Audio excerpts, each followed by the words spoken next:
Thank you, thank you. Next region, comrades, lead us with a nice revolutionary song.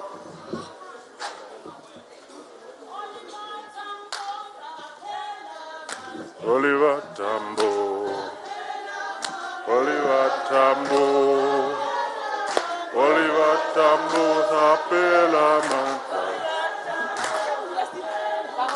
Oliver Tambo, Oliver Tambo, Sapela Manta, oh, bias retrencher, bias casualizer, mas fucking ulaza.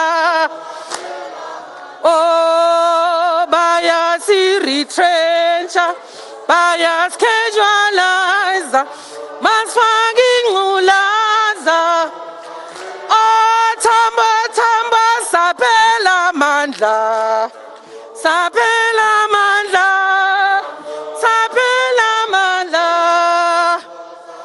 Oh, tamba, tamba, sapela mandla, sapela mandla, sapela mandla. Oh, bias retrencher, bias casualizer, bias fucking ulaza. Oh, bias retrencher, bias casualizer, bias fucking ulaza.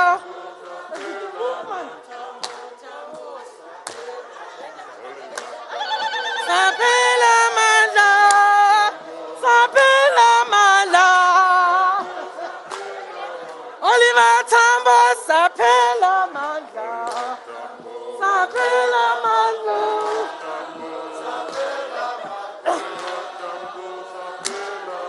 Oh, bias retrench, bias casualize, mas fucking ulaza.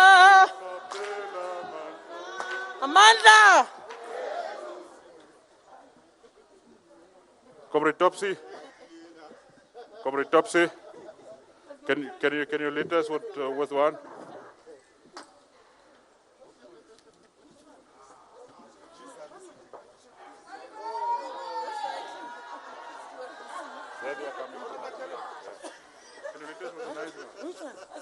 No. Yeah, no, it's Jackson. It's Jackson.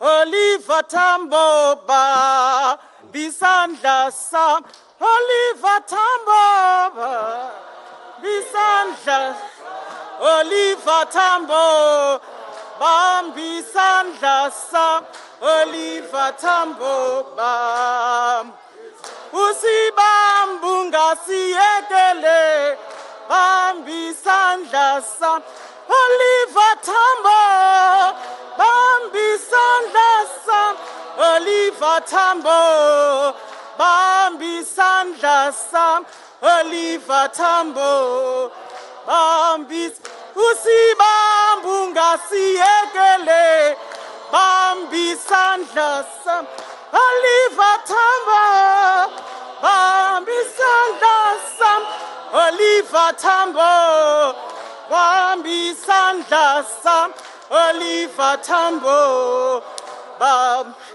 usibambu ngasiyekele bambisandla sam, Oliver Tambo bambisandla sam, Oliver Tambo bambisandla sam, Oliver Tambo usibambu ngasiyekele bambisandla sam, Oliver Tambo bambisandla sam, Oliver Tambo bambisandla sam, Oliver Tambo usibambu ngasiyekele bambisandla sam, Oliver Tambo bambisandla sam, Oliver Tambo bambisandla sam, Oliver Tambo Oliver Tambo, Bambi Sandlasa, Oliver Tambo, Bisandlasa, Oliver Tambo, Bambi Sandlasa, Oliver Tambo.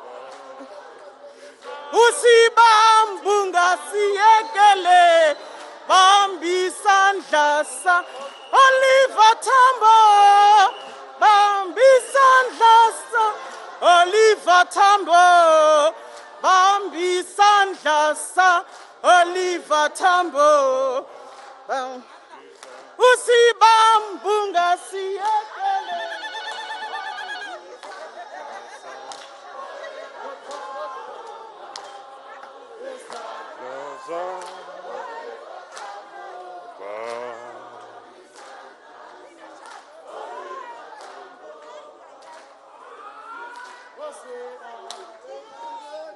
Amantla.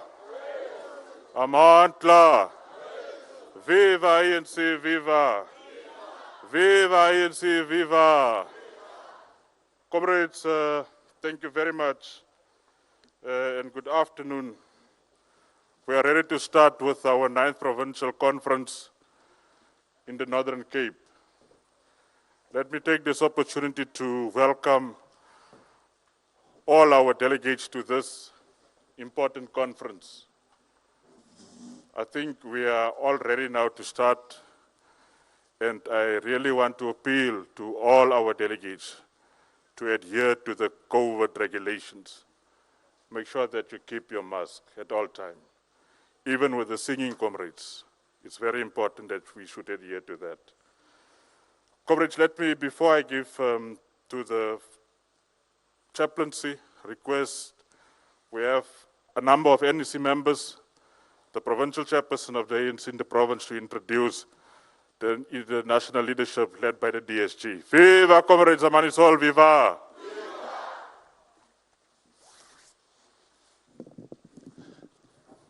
Amandla, Amandla, viva ANC, viva!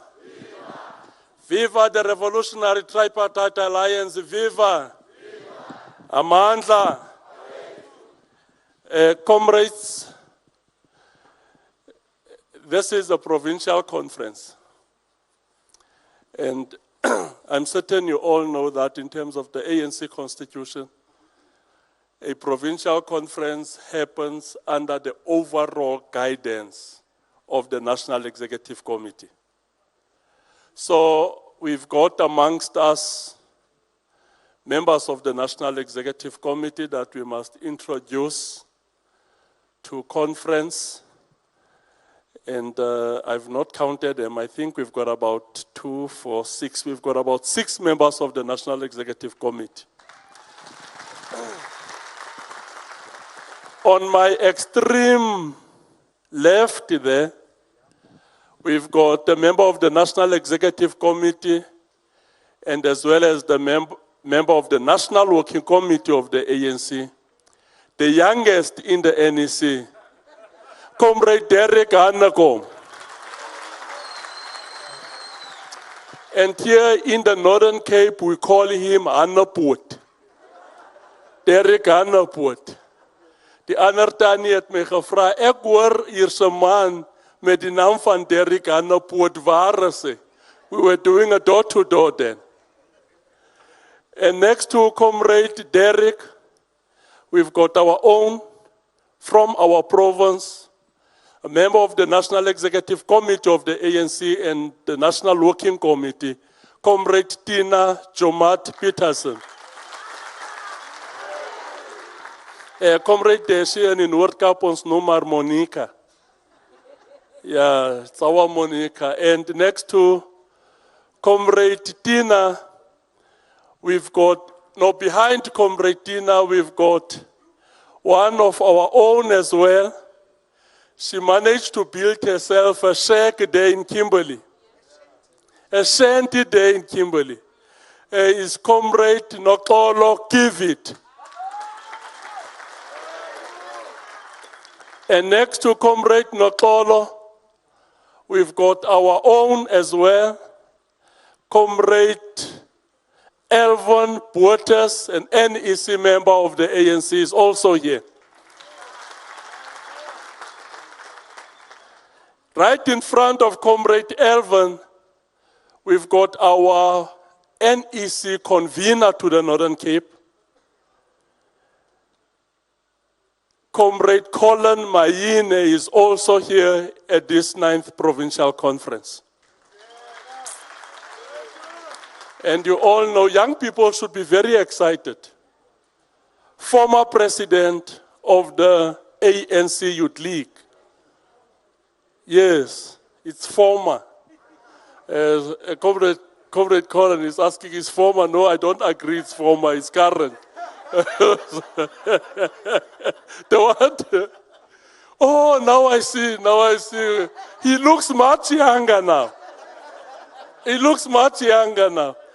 And then we've got our own Deputy Secretary General of the ANC.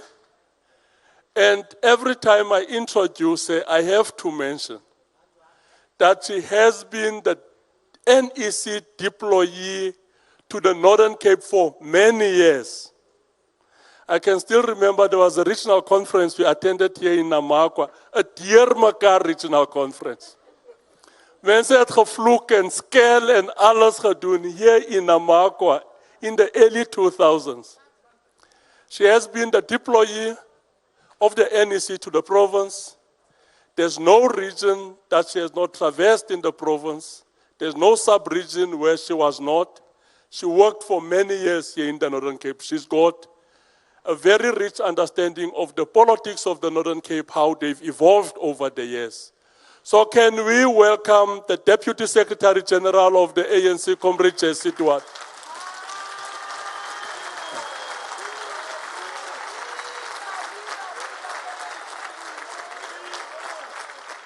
Amandla. So comrades, this is Convener of the ANC Youth League is also here. Comrade Noneba. Oh, Noneba, we don't have to introduce her. We don't have to introduce Noneba, just a child of the Northern Cape. But we've got the convener of the National Youth Task Team, Noneba Mhlauli, is also here.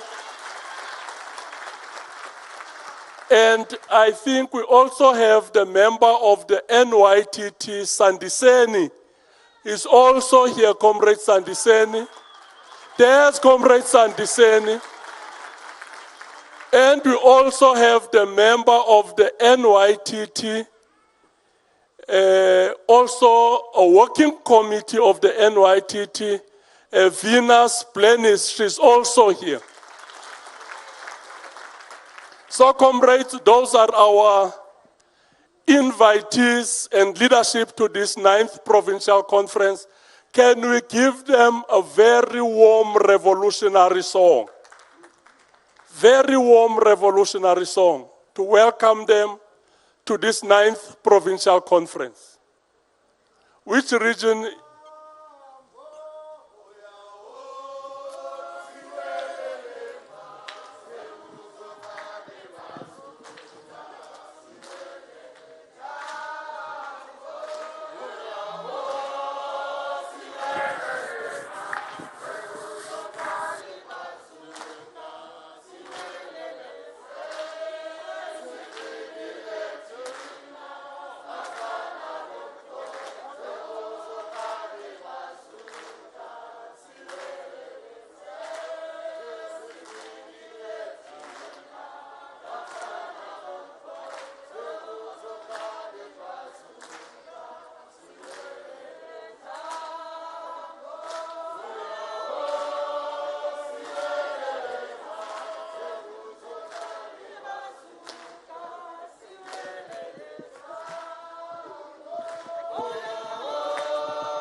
Amandla.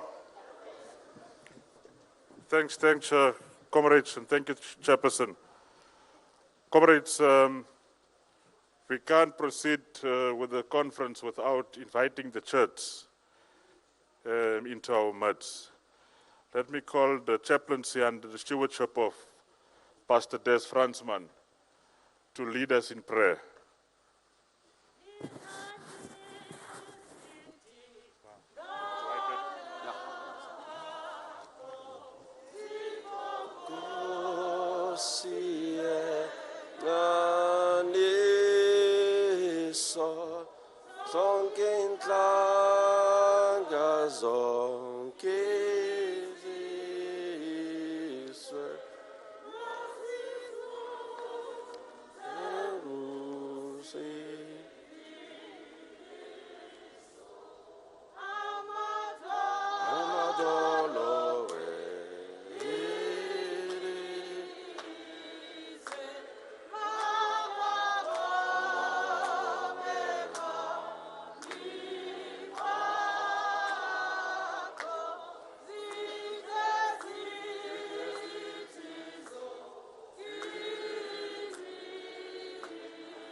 You may have your seat. Viva ANC Chaplaincy, viva. Viva ANC Chaplaincy, viva. I was just telling my brothers here that people won't believe, but the ANC Chaplaincy is a structure in the Constitution. They were discussing whether we should sit this side or that side. I said no. We will be directed. But viva ANC Chaplaincy, viva. In the Northern Cape, the chaplaincy is alive and well and kicking, and we are praying for this glorious movement. Allow me to greet in our presence all NEC members under the leadership of Comrade Jesse Duarte, and all PEC members under the leadership of Dr. Zamani Sol, and everybody that is at the conference. We would like to greet you in the wonderful name of our Lord and Savior. Now, I just have one verse. You know me, I always say this. Kom ek hou net die masker bietjie af. I always say this, that ek is nie honger om te preek. Ons almal, al die pastore in die ANC, ons het almal pulpits. So we are preaching at home. So here, I think it's important just to read the scripture and put that scripture in context, and then we pray. Now, there's a scripture, a DSG, that we have in 2 Kings 4, verse 26. Now, that scripture says, "Run now, I pray thee, to meet her, and say unto her," ask her, "Is it well with her?" Ask her, "Is it well with her husband?" And ask her, "Is it well with her child?" And she answered, "It is well." I need for you to look at your neighbor and say, "Neighbor." Come on, find a neighbor and say, "Neighbor, it is well." Find a backdoor neighbor and say, "Neighbor, it is well." Now, I gotta give you just in 2 seconds the context of the scripture. The Shunammite woman here says it is well when she is busy approaching the prophet to go and tell the prophet that the son that the prophet said that she would have died. Now, how can she say it is well when the son died? There must be something that she knows about this God of the prophet, that she knew that if she could speak, I don't know at which conference it was in this couple of weeks that we had, that we said it's important that you must speak the things that you want to see. Stop talking bad about the ANC. Stop talking bad about your children. Stop talking bad about your work situation or whatsoever. It's time that you start to prophesy over your own life, and it's time that you start to prophesy over the ANC. This woman, her child is dead, and she says, "It is well." Look at your neighbor and say, "No matter what we are going through," come on, say to your neighbor, "No matter what we are going through, Tell your neighbor it is well with the ANC. Tell your neighbor it is well with the ANC. You see, the ANC started in a church, and the church, the church has a big hand in the success of the ANC, and that is why there's a chaplaincy in the ANC. And that is why you will never find me leave this movement, because I'm safe here, Jakamuruti. I'm safe in this movement. Come on, let's give the Lord a hand of praise. But I just got to say this one thing. I just got to say this one thing, then I'm done. When this woman was barren, DSG. She could not bear children. And Elisha the prophet prophesied over her dead situation, or dead womb situation, if you like. And then she was with child. The ANC is the movement that delivered South Africa into freedom. And so the ANC is the miracle that God brought to South Africa to deliver the people. Now my question is, if you have a miracle child and your miracle child die, what do you do when your miracle needs a miracle? We are currently in a state where this miracle that the Lord has given South Africa needs a miracle. And I want to put it to you, you go back to the church. You go back to the prophets. You go back to Vaihoek. You go back to Bloemfontein in the church, where our umbilical cord, like ons brag, Dr. Zamani Saul, that the umbilical cord from the ANC lê in die kerk. And that is why we will pray for this movement. Look at your neighbor and say, it is well with the ANC. Whenever somebody has something negative to say to you, look at this scripture, look at this woman. When her child was dead, if you go read further, you will see that the prophet just spoke a word and the child came to life again. It is well. Let us stand for prayer. I'm going to ask Reverend Mafa. He is the ZFM regional chaplain to just pray for us. Amen. Let us pray. It depends who asks you, how do you do? You cannot tell your enemy it is bad. We are standing at your feet, Lord, as the ANC. When the ANC asks the ANC, how do you do? Then you are able to say, it is well with me. We are coming to you, Lord. We need you to understand that. We are saying to you in faith and in prophecy, it is well, while you know our pain.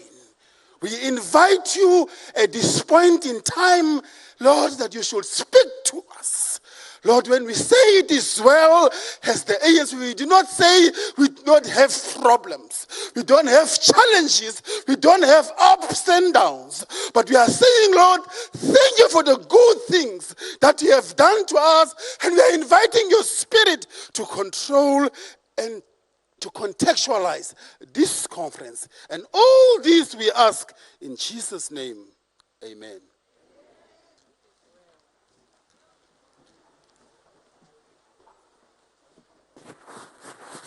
Thank you. Thank you, our chaplaincy. Comrades, can we all rise and request Makibi to lead us in Kosi Sikelele, Africa?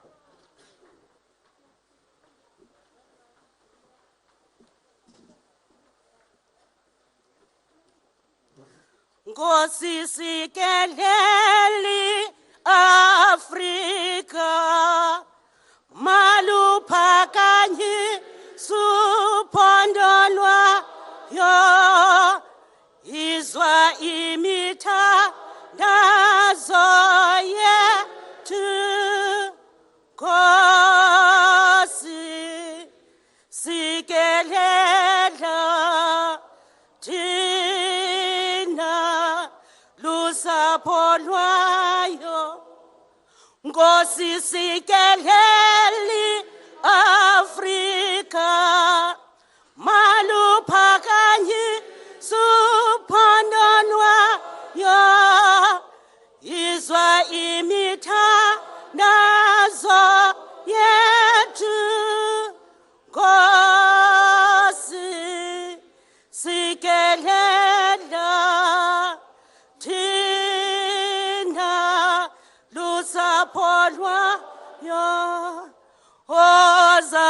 moya,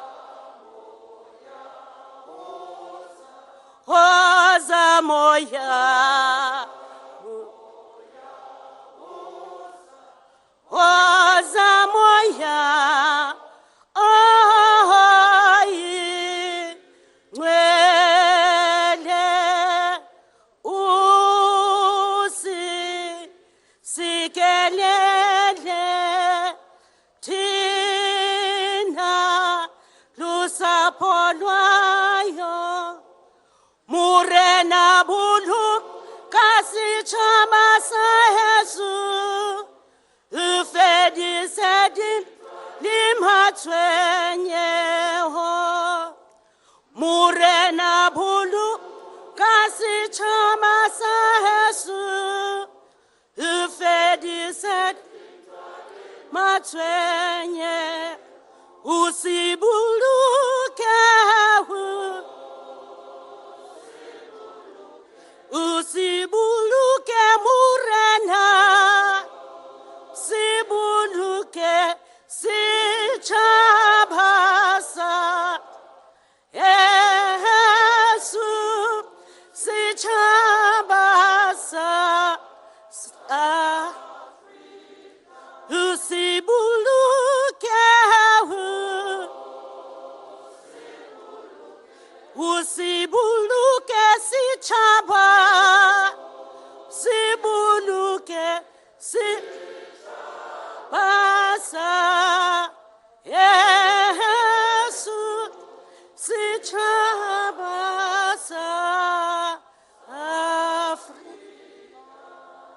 amandla, amandla, viva ANC, viva!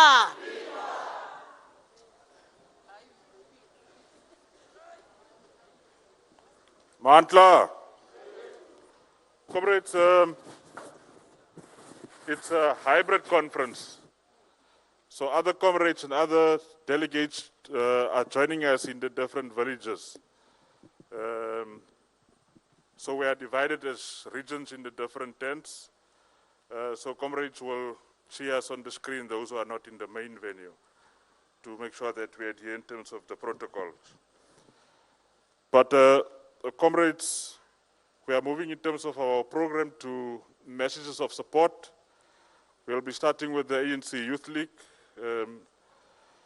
and then followed by the ANC Women's League, the Veterans League, Sanko, Kosatu, and the party.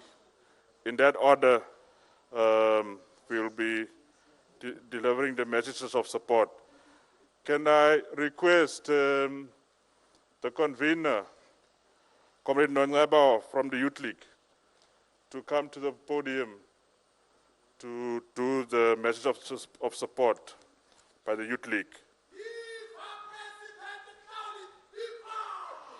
Viva! Can we lead in a warm revolutionary song, comrades? Comrades, can we welcome her to the podium with a warm? Where's the Youth League? Where's the youth?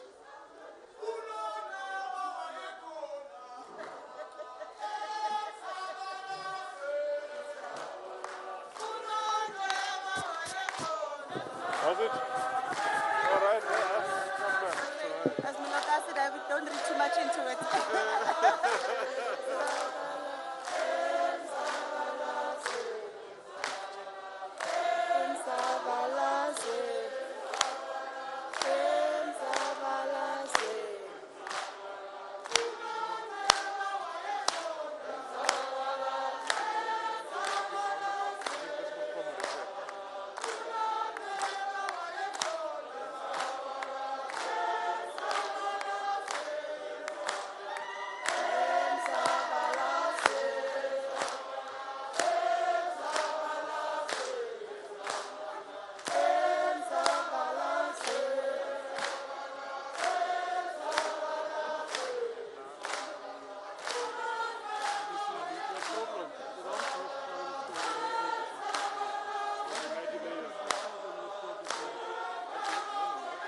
Amandla!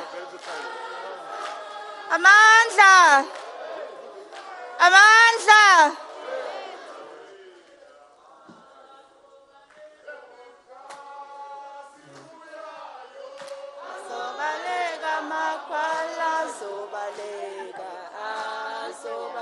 Amakwala zobalega, Amakwala zobalega, Can I quickly make an announcement now? This is for you, speaker.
Amantla. Amantla. Amantla. Thank you, comrades. Comrades, messages of support will only be 4 minutes now. 4 minutes. So please, we are going to have a political overview, a political report, and we are going to have a keynote address. So don't come and bring a keynote address. Please, comrades, over to you.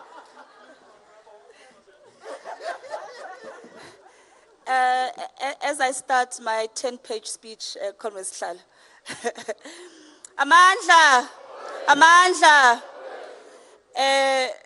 Comrade DSG, as well as the NEC Collective, greeting the provincial leadership of the ANC, as well as regional leadership, national leadership of the ANC Youth League, as well as members of the ANC Youth League who are currently here today. And most importantly, let me greet the delegates at this provincial conference of the ANC in the Northern Cape. Comrades, I must start by congratulating the Northern Cape for, in fact, being the first province to hold a provincial conference. And I think we must give ourselves a hand of applause for that. I was in some meeting and the Northern Cape was referred to as some insignificant province. Well, look, the insignificant province is now been able to hold a hybrid conference in the middle of a third wave. And really, comrades, we must congratulate you. But we must also say that as we are here today, in fact, I had gone to the regional conference of ZFM, which is my home region. And while I was there, I asked Comrade Nopala, I was like, can I come to the provincial conference? And he said, so thank you very much, comrades. But really to say, as you deliberate over the next couple of days, which is the next 2 days, I think the most important thing that we must ask ourselves is, in our discussions, as we discuss, as we have robust engagements, how does whatever we are saying here today, and how does the mandates that we carry from our branches improve the lives of the people of South Africa and improve the lives of the people in the Northern Cape, improve the lives of the people of the regions that we come from? Because as we are seated here today, we are not seated here as individuals. I'm not standing here as Nongceba Mhlawuli from Babalelo in Uppington, but I'm here as Nongceba Mhlawuli representing a particular constituency. As you are here today, you are not here as so-and-so in terms of your own name. You are not representing your jacket. You are not here to speak on your own behalf, but you are here to speak on the mandate that your branch has given you. I must say that, of course, I don't live in the province, but I do hear of things that have been happening in the run-up towards this particular provincial conference. My township, Babalelo, in fact, has really something very unprecedented has happened, comrades, and I hope that the provincial conference is able to reflect on it. We've had not so peaceful, and we are a very peaceful province, comrades. Ons mense van, you know, ons mense van peace and stability and all of that, but we've really seen a lot of chaos in the run-up to this provincial conference, and it's really something that we must deliberate upon to say, what has happened in order for the Northern Cape to catch the bug that we see in other provinces? There were tires being burned, there were people's houses being, barricaded, and all of those not so nice things. But I think what is important for us here today is to deliberate on how we got here, and most importantly, how do we get out of it? The Northern Cape is a vast but small province, and we all know that, particularly because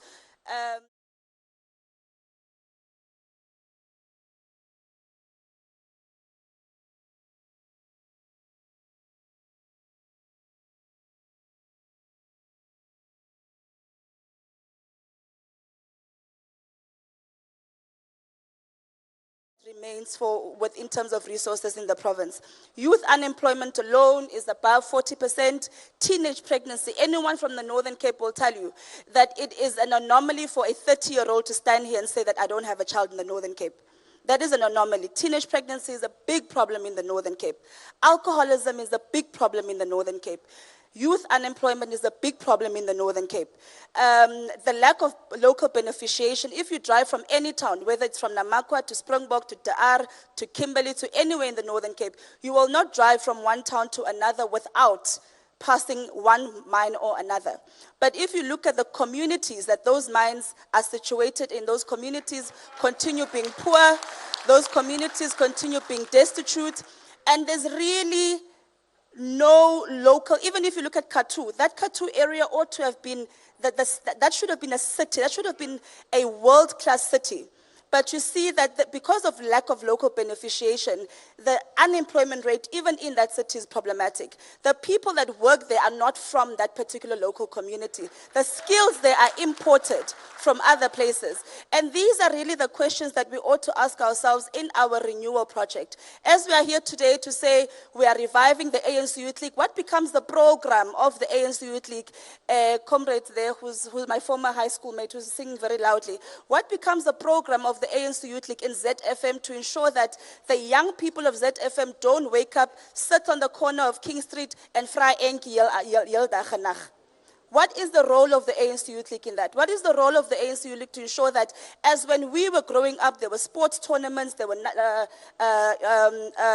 love life games, all of the things that took us out of the streets? What is the role of the Youth League to ensure that, because we were able to be saved from getting out of the streets, the ANC Youth League has similar types of projects to ensure that the new breed of young people that are coming out of our communities actually do not suffer the same fate that others have been able to suffer? But more importantly, there's also a trend in the Northern Cape where the skills that we've invested in at a regional level, etc., do not come back to the Northern Cape. They go to Cape Town, they go to Gauteng, and so on and so forth. So you have a situation, I mean, at least now we have an institution of higher learning. When we were still in high school, there wasn't, so we had to go and study elsewhere. But how do we make the Northern Cape attractive for those people to come back and give back to their communities? Because at the end of the day, if the community of Pabalelo has invested so much in me, surely I have a responsibility to give back to my community. But then again, what becomes the role of the Youth League in that? Because if we are saying we are renewing an organization and reviving an organization, and the ANC talks about reconstructing, and we say we are going back to branches. What is a branch? Is a branch 100 people who meet once a month and a BC that meets every 2 weeks? Or is a branch an organized basic formation, a basic unit that is able to craft programs that respond to the needs of the people in that particular ward? And if we are saying that we have branches that are alive, how do we measure the branches that are alive? Is it because you meet the requirement based on what Comrade DSG would send out in the guidelines? Or is it a branch where if my electricity is cut off because I can't afford to pay it, I'm able to go to the branch leadership and say that, look, my krag is afgesnee van Maspala, ek kan nie nou betaal of my debt is X amount. Is there a way that the ANC can solve my immediate problem? So, comrades, with those very short words, and I know it's probably about 4 minutes by now, we wish you we wish you all the best in your deliberations, but again, to reiterate, when we speak about renewal, what is the content of what we are talking about? Not jargon, but what is the practical things that we are talking about in terms of improving the lives of the people of the Northern Cape, in our wards, in our regions, and in our particular towns. So, comrades, we wish you well. We will be with you here, and we really look forward to very robust engagement over the next couple of days. Amandla! Amandla!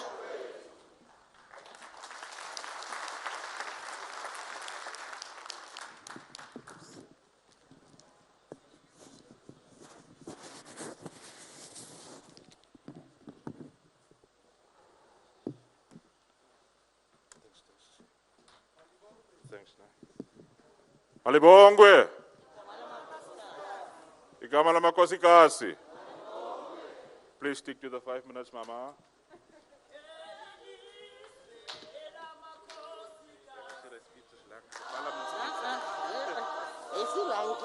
And the menu stop. Apela mandla. Elilize ela makhosikazi. Ayaso. Asoze apela mandla. Akasoze apela mandla. Ayaso. Asoze apela mandla.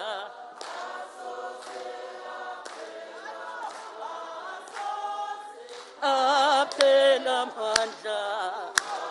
Ayaso. Asoze apela.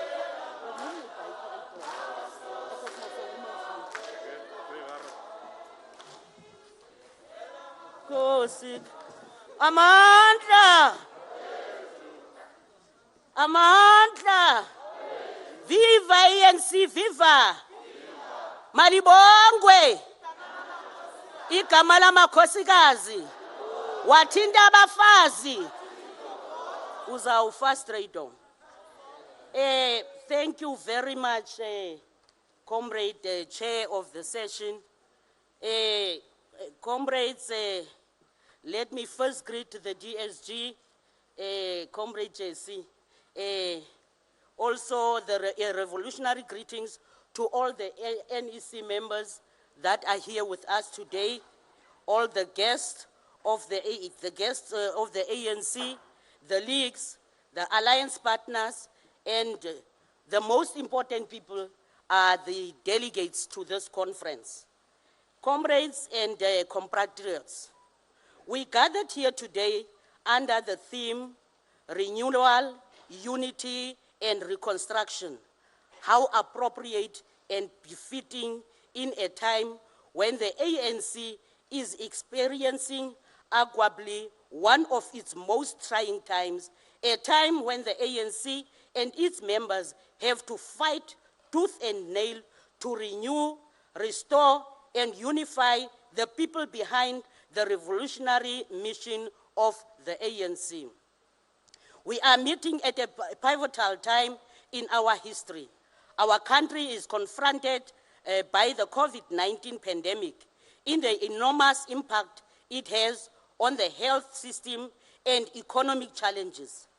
I firstly wish to observe a moment of silence, Comrade Chairperson, for all our comrades and loved ones that have lost their lives to this heartless monster, COVID-19.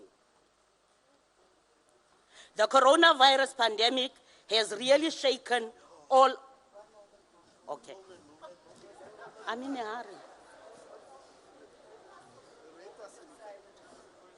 I thought. Thank you, comrades. Comrades, because I'm rushing for the time.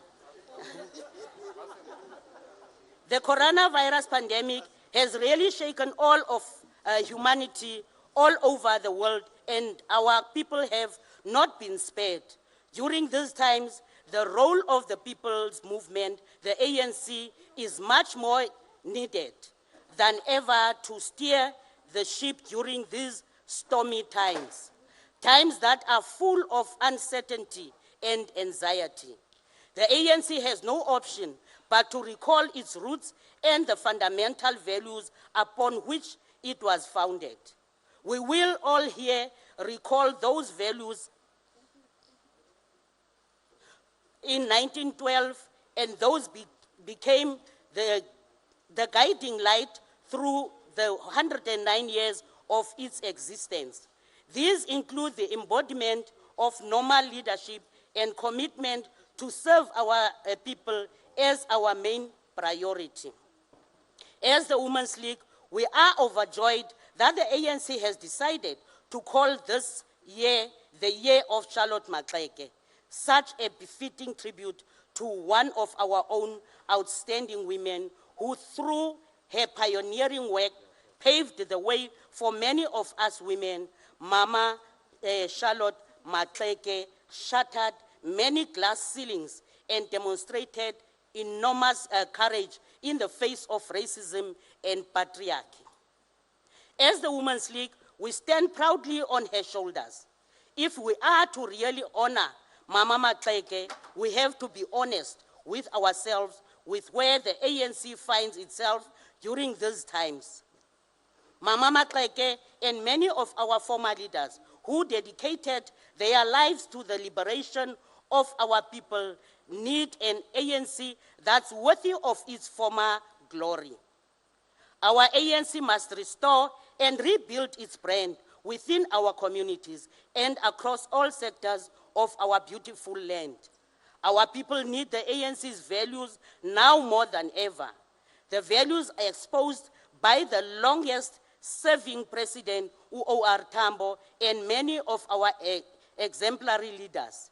It is common cause that the ANC has become synonymous with corruption in the eyes of the world out there, and that pains us deeply.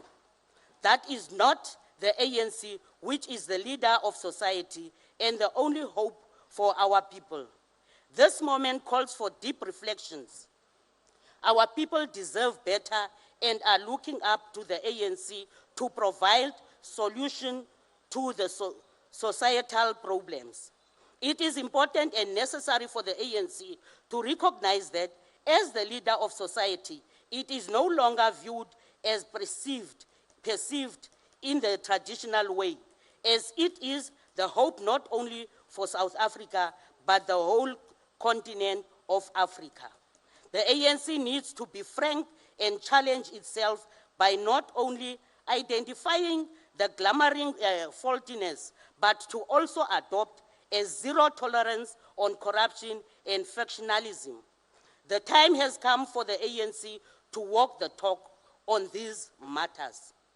This is one easy task for the ANC to accomplish, for since its inception in 1912. Its historic mission was to avoid these pitfalls such as racism, tribalism, sexism, regionalism, factionalism, corruption, you name them all. Therefore, it is in the ANC's DNA to expose good values, but our current trajectory feels like a betrayal of these very values upon which our existence hinge. Unity of the ANC is synonymous. It is very existence. Speaking in 1985, during the year of the CADA, our president, U.O.R. Tambo, had this to say, I open quote, in this year of the CADA, we need cadres of unquestionable loyalty and dedication and understanding of the revolution, I close quote. If we all must admit that the cause for which our forebears had dedicated their lives is still on course, it must therefore follow that unity, unquestionable loyalty and dedication to the cause of the revolution should be followed, as is the revolutionary spirit of Umama Charlotte Maxeke. We are looking forward to the resolutions and program of action that will be the product of this conference. We know that the leadership collective that will emerge will be up to the task like Mama Charlotte Maxeke, who gone boldly where others fear to tread and break all imaginary ceilings. Violence and abuse against women and children remains unbearably high. Women in the LGBTIQ community still bear the brunt of exclusion, discrimination, violence, and homophobic attacks. Unemployment figures amongst women have increased exponentially, and our society remains generally unequal. These are but some of the challenges faced by the women, which we trust this conference will deliberate on.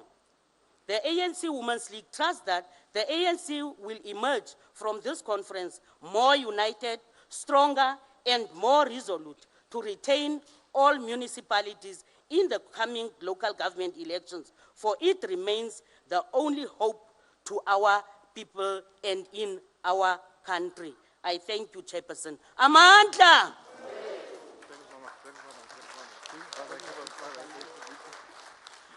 Amandla.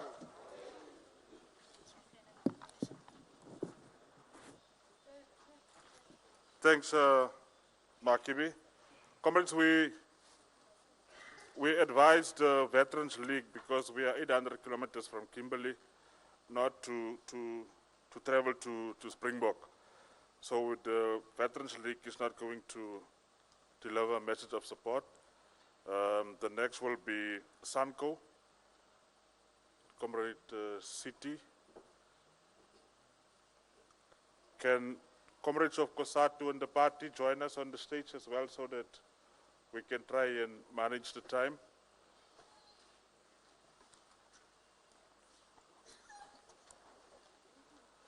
Comrades, can we lead our for Sanko with a revolutionary song?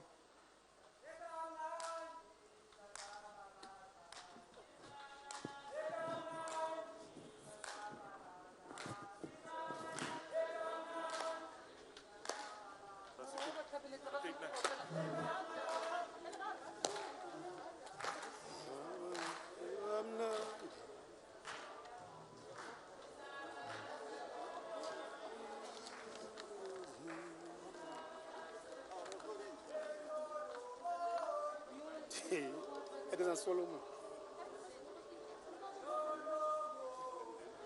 Yo, Solomon. Those comrades who are coming in, we must assist them Yo, Solomon. He soldier, he soldier, he soldier.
Amandla!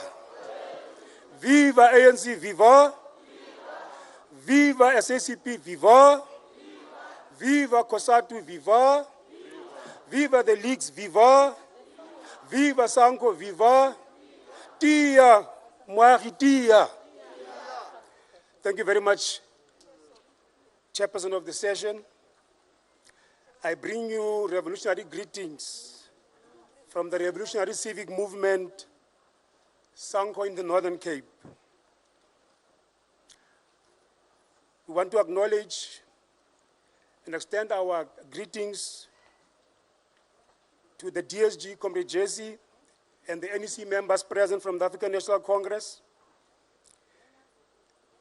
the leadership of the ANC in the province that has organized this conference, the leagues, the provincial leadership of SACP, led by Comrade Shushu, the provincial leadership of COSATU, led by Comrade Zakes, conference delegates, comrades and friends. It is indeed an honor and a privilege to be part of this important gathering of the African National Congress, the 9th Provincial Congress under the theme Renewal, Unity, and Reconstruction in the year of Charlotte Maxeke. We also want to lower our flag, a sanko for all the people of the world who have succumbed to the coronavirus. And we pray and hope that the scientists will find a cure or another intervention that will assess the vaccine. Comrades, as SANCO, we wish to state the following. We remain committed to the ANC-led alliance. We will, as always, work closely with the democratically elected leadership that will emerge out of this conference and put our shoulder to the wheel, as always, to ensure that the ANC wins decisively in the forthcoming local government elections. We further wish to say that the resolutions of this conference will be very important in shaping the way forward. For the following reasons, we need to turn our ailing municipalities around by strengthening them for the benefit and development of our poverty-stricken communities, as well as the socio-economic welfare of all the people, and promoting and inculcating a culture of the Batupele, transparency, public participation, and accountability.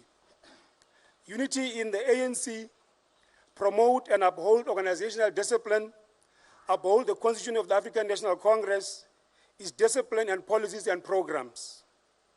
Unity in the alliance by ensuring that there is mutual benefit, respect, and upliftment within and amongst the alliance components in the interest of our common good. These, we believe, will enable all of us to play our distinct and vital roles in advancing our revolution and bring about meaningful change to the lives of the communities and constituencies which we serve and represent. I thank you. Amandla.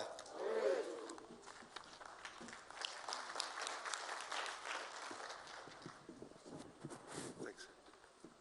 Well done, Brasiti. Amantla. Comrades of COSATU.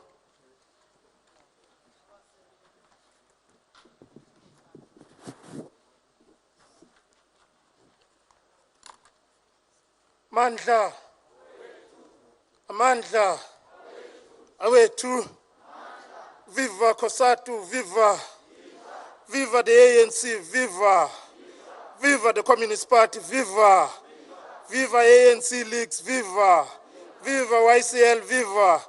Thanks, Chair of the session, to the leadership of the ANC, national leadership of the ANC, that it's led by DSG, Comrade Jesse, the leadership of the ANC in the province, under the leadership of Comrade Zamani Sol, the leadership of the party, that it's led by the Provincial Secretary, Comrade Norman Shushu, the leadership of SANCO, leadership of COSATU, that's here, PEC members of COSATU, PEC members of the ANC that are here, guests that are invited, comrades and friends.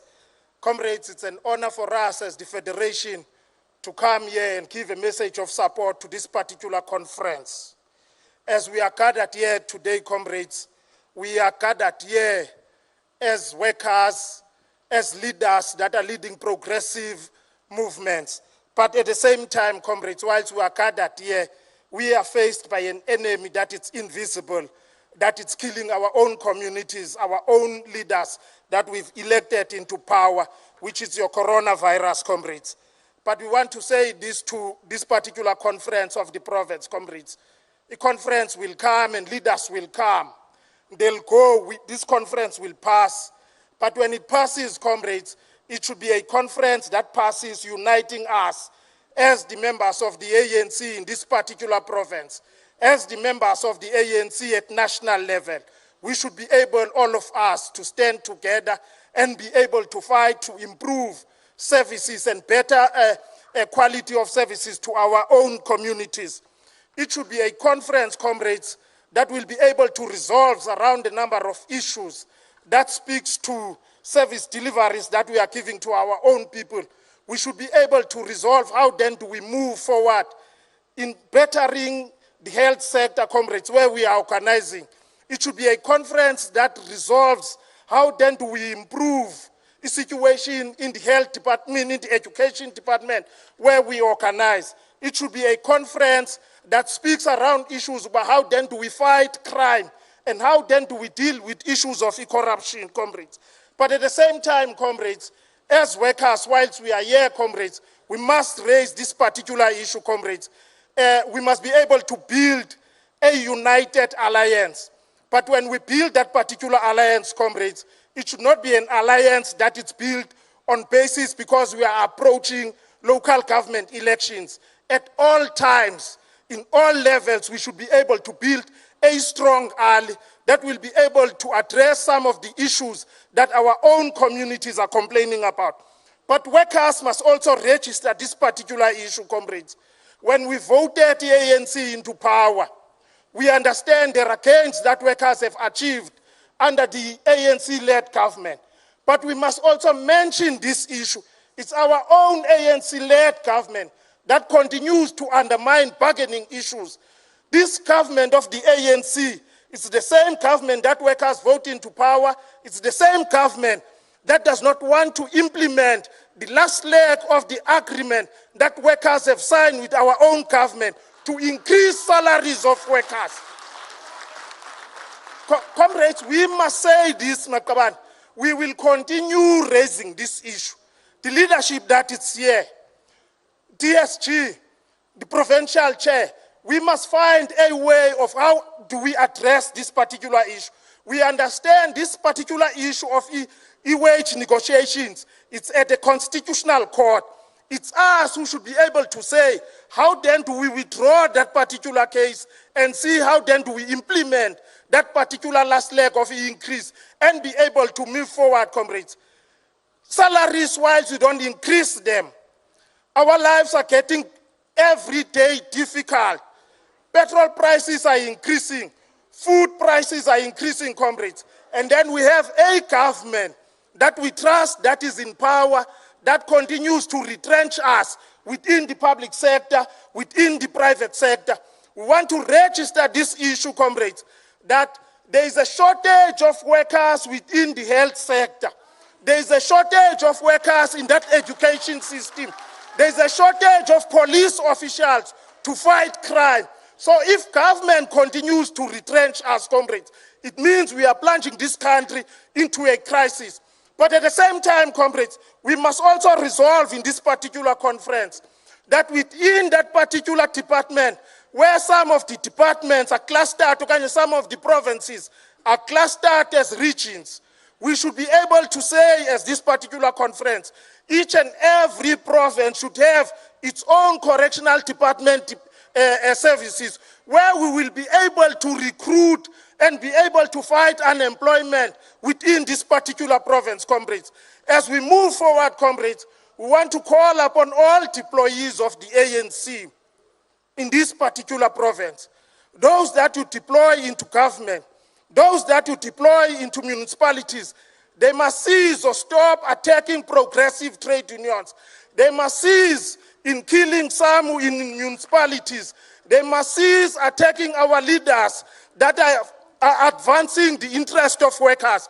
If we are able to correct that, comrades, we will be able to have an alliance that functions at all levels, and workers will continue voting for the ANC. Mandla.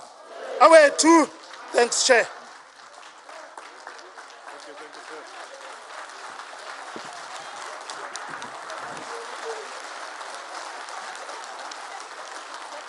Amandla.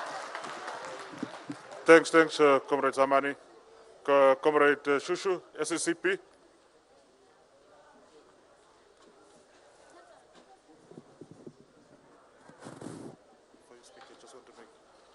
Can the comrades, can you just assist comrades with seating arrangements? There's still some open chairs.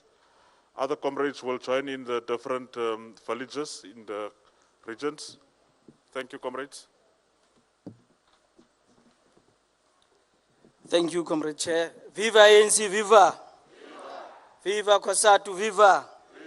Viva ANC Youth League, viva! Viva South African Communist Party, viva! Amandla! Amandla! Thank you very much, Comrade Chair.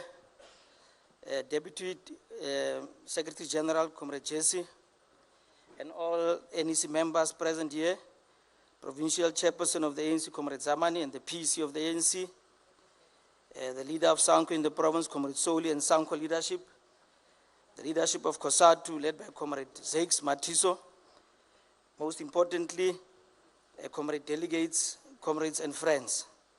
Please receive our revolutionary greetings from the SACP in the Northern Cape. The conference of today takes place during the week in which we just celebrated Africa Day.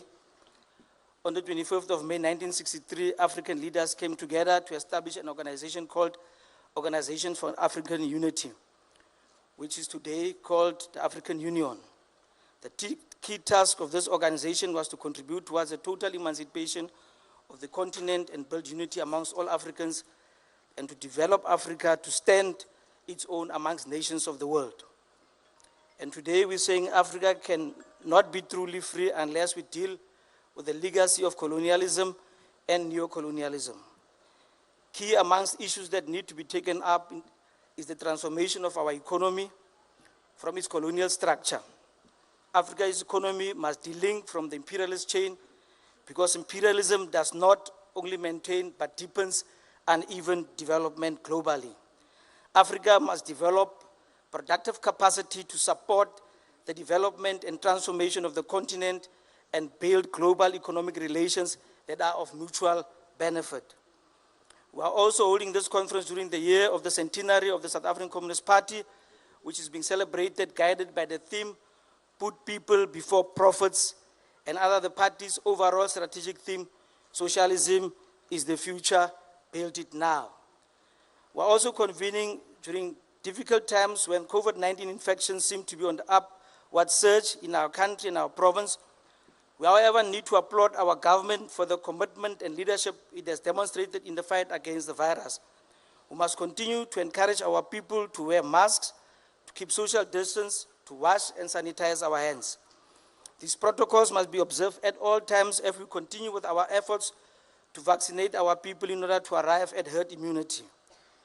We need to collectively fight the biggest obstacle against developing and poor countries being denied access to vaccines through what we refer to as vaccine imperialism and vaccine nationalism by the United States and Western European countries.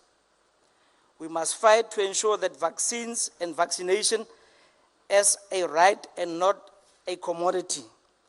An essential component of this struggle against vaccine imperialism and nationalism is the fight for COVID-19 patents waiver, so that global South countries with vaccine productive capacity can produce the vaccines to make them available to all as a public good, and vaccination for all as a public healthcare service.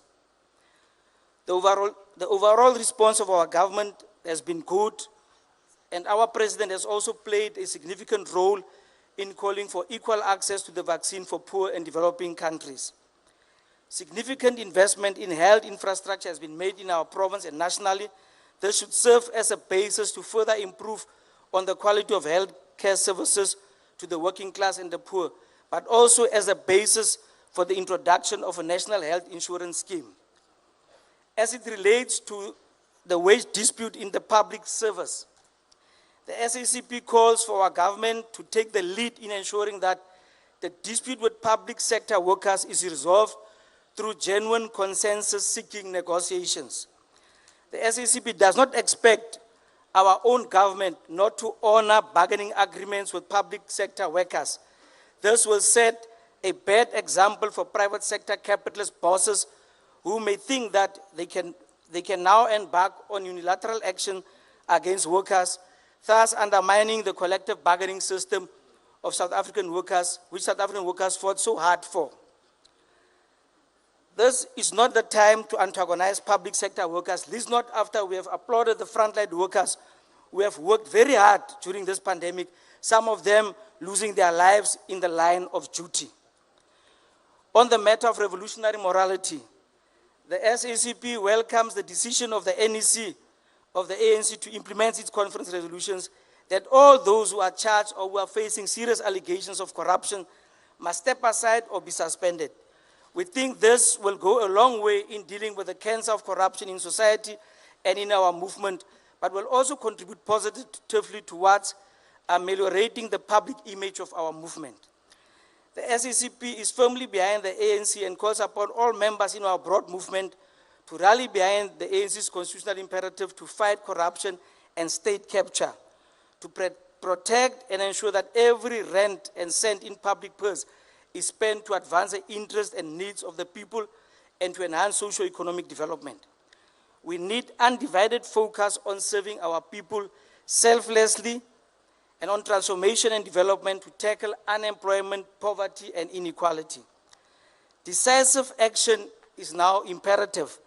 Otherwise, the continuing loss of moral authority, political paralysis, and fragmentation of our movement will continue unabatedly. We need, as a movement, to embark on a collective process of self-introspection, self-correction, in order to restore the dignity for our movement and to build public confidence in our government. We must, however, engage on whether the resolution is adequate in terms of enhancing internal mechanisms of ensuring revolutionary morality and defending the movement against destructive and foreign tendencies. We need to debate whether the Integrity Committee of the ANC is empowered adequately to enforce revolutionary morality and discipline. The Integrity Committee reports to the NEC and has to preside sometimes on matters that affect members of the NEC as it relates to allegations of revolutionary misconduct. We may want to start a discussion that the Integrity Committee must be constituted by veterans of our movement with impeccable characters, veterans who are beyond reproach and who can be pulled through the eye of a needle.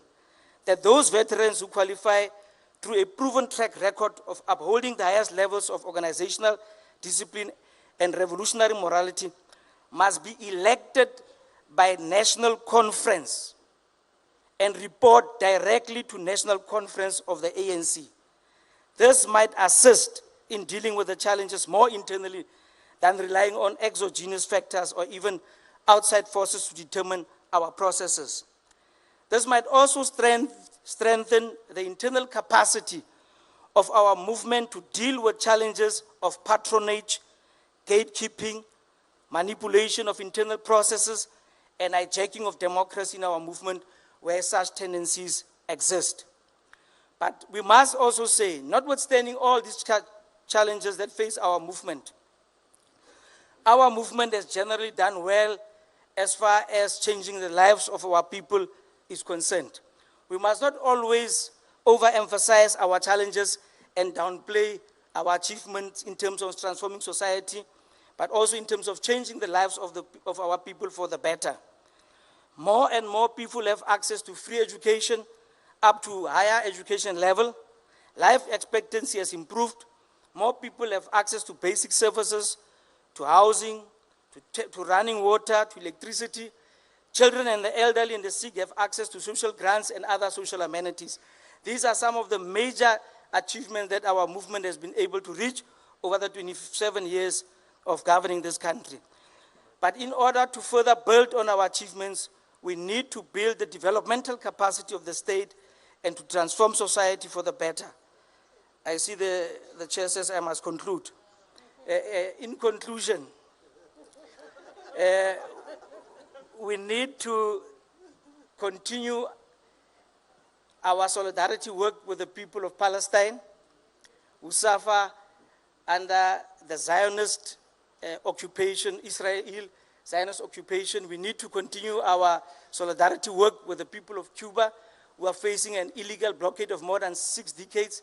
The people of Venezuela who are subjected to a blockade by US imperialist forces, but also the people of Western Sahara who suffer under the yoke of colonialism by Morocco and occupying force in our continent. And until Western Sahara is free, Africa is not free. We also need to support the struggles of the people of Swaziland for democracy so that Swaziland is democratized and then we do away with the Tingunda system. Long live the African National Congress, long live. Long live. Thank you very much, sir.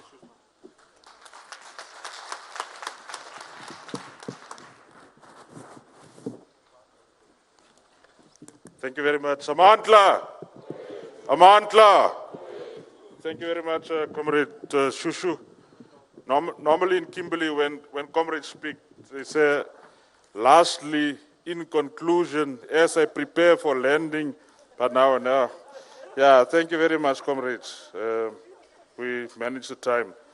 Comrades, can we all rise as we welcome our DSG to the podium with a warm revolutionary song, comrades? All of us, a warm revolutionary song, comrades.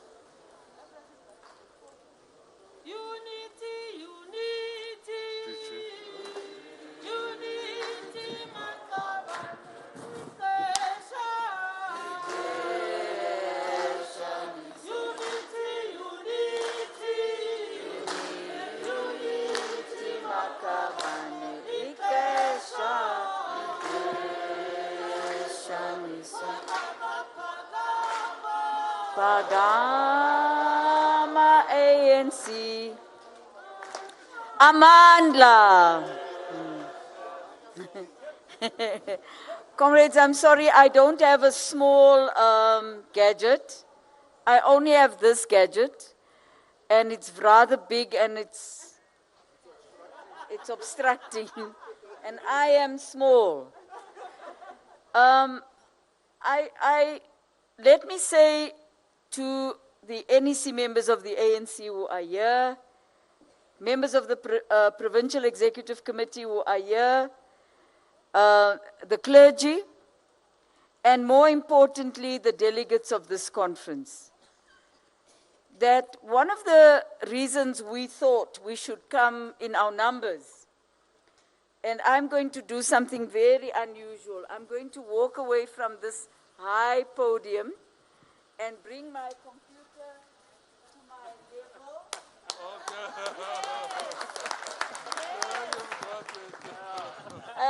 So that I can see you and you can see me. Thank you. Comrades, we came here because you are the first province to go to a provincial conference of the ANC. And we congratulate you.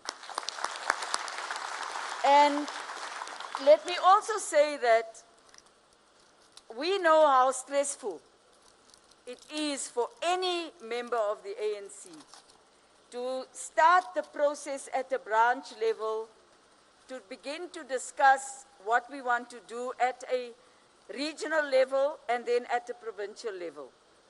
And you come today to find answers yourselves and to forge unity. One of our key challenges up to now has been exactly that. It's been the ability of the ANC to ask fundamental questions of ourselves. Renewal, unity, and reconstruction are not mere words.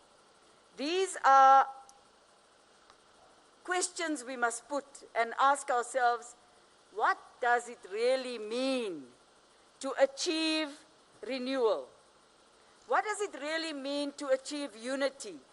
And what is it that we want to reconstruct? And how? First of all, the main question you must ask yourself as a member of this conference is, as a delegate to this conference, who am I?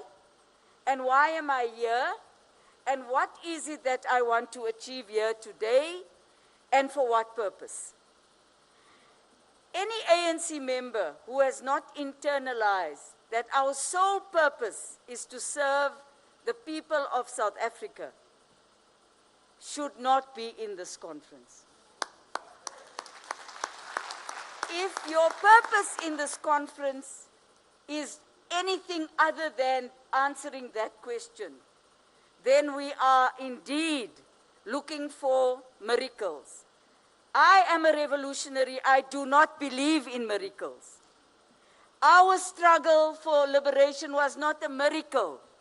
It was hard work and a lot of death of many, many revolutionaries.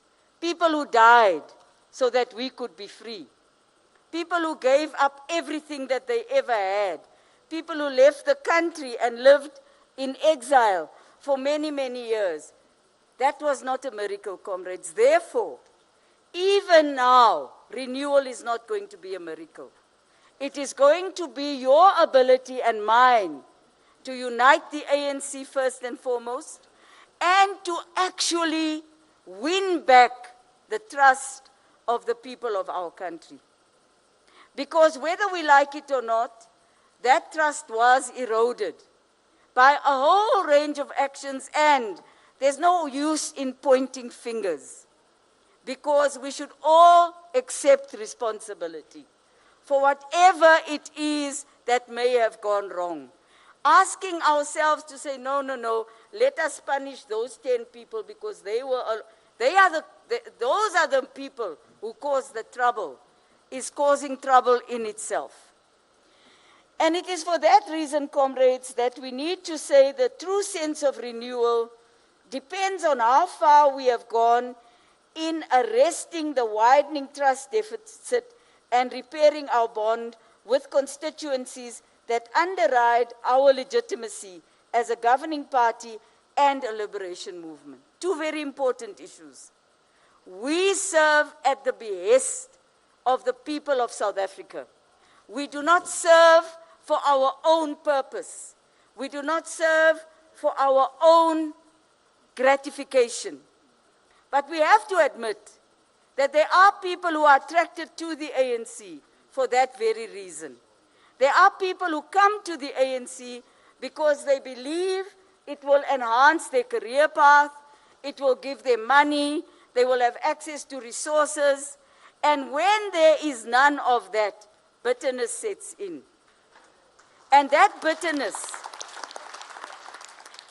bitterness is the core of the disunity amongst us. You have and I don't have. Jy is 'n leier, maar ek is nie.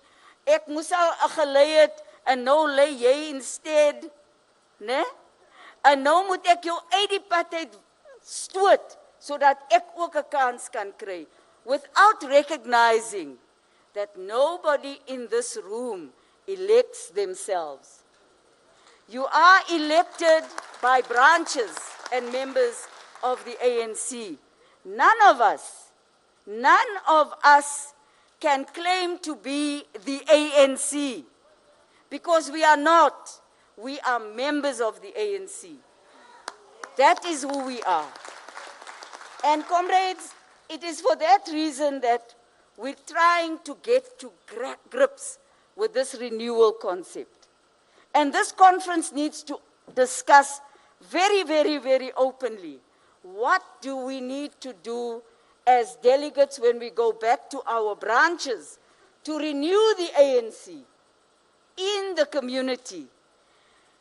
I have said this before, if you are the chairperson of the branch en die mense ken jou nie, dan moet jy maar asseblief terugstaan.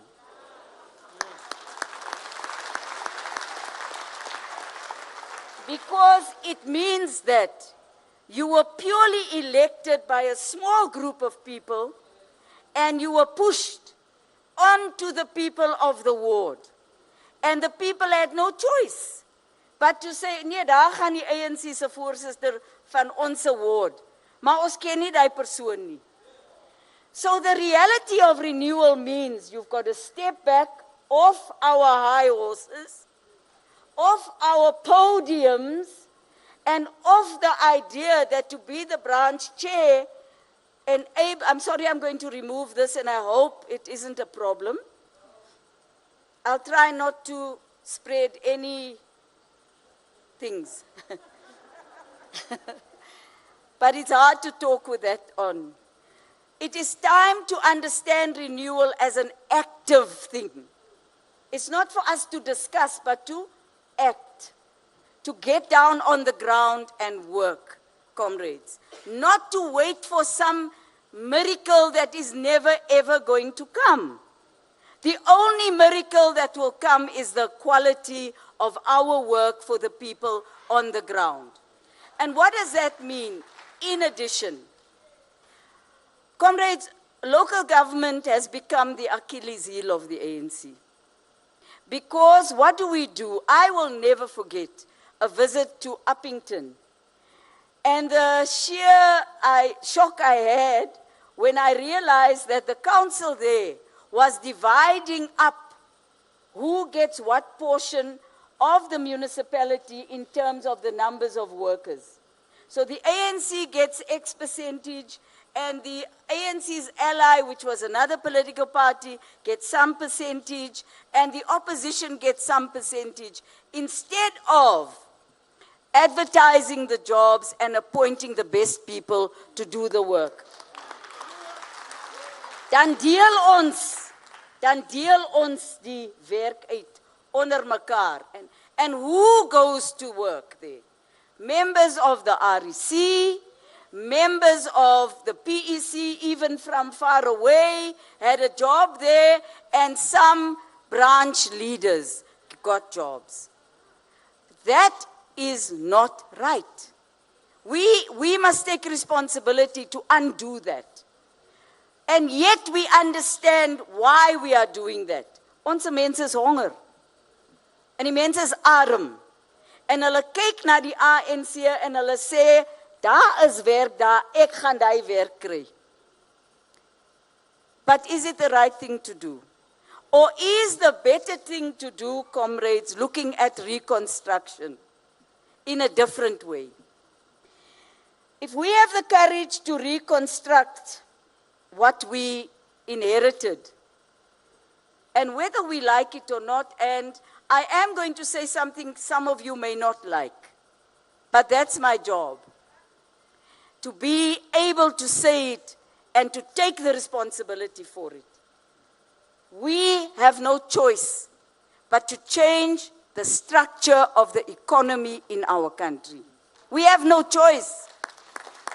Now, what is wrong at the moment is that we go to a conference and we say, we must change the structure of our economy so that we can improve the social conditions of our people. And we write a constitutional, a resolution that says we must engage in socio-economic radical transformation of our economy. We say all of that. A small group of us decide that we must, in every province, form something called RET. We take away the ANC's right to own this thing ourselves. And we make it look like it is something strange out there when it belongs to you and I. When whoever we elect here today or tomorrow must implement that conference resolution. And it cannot be done in a small way.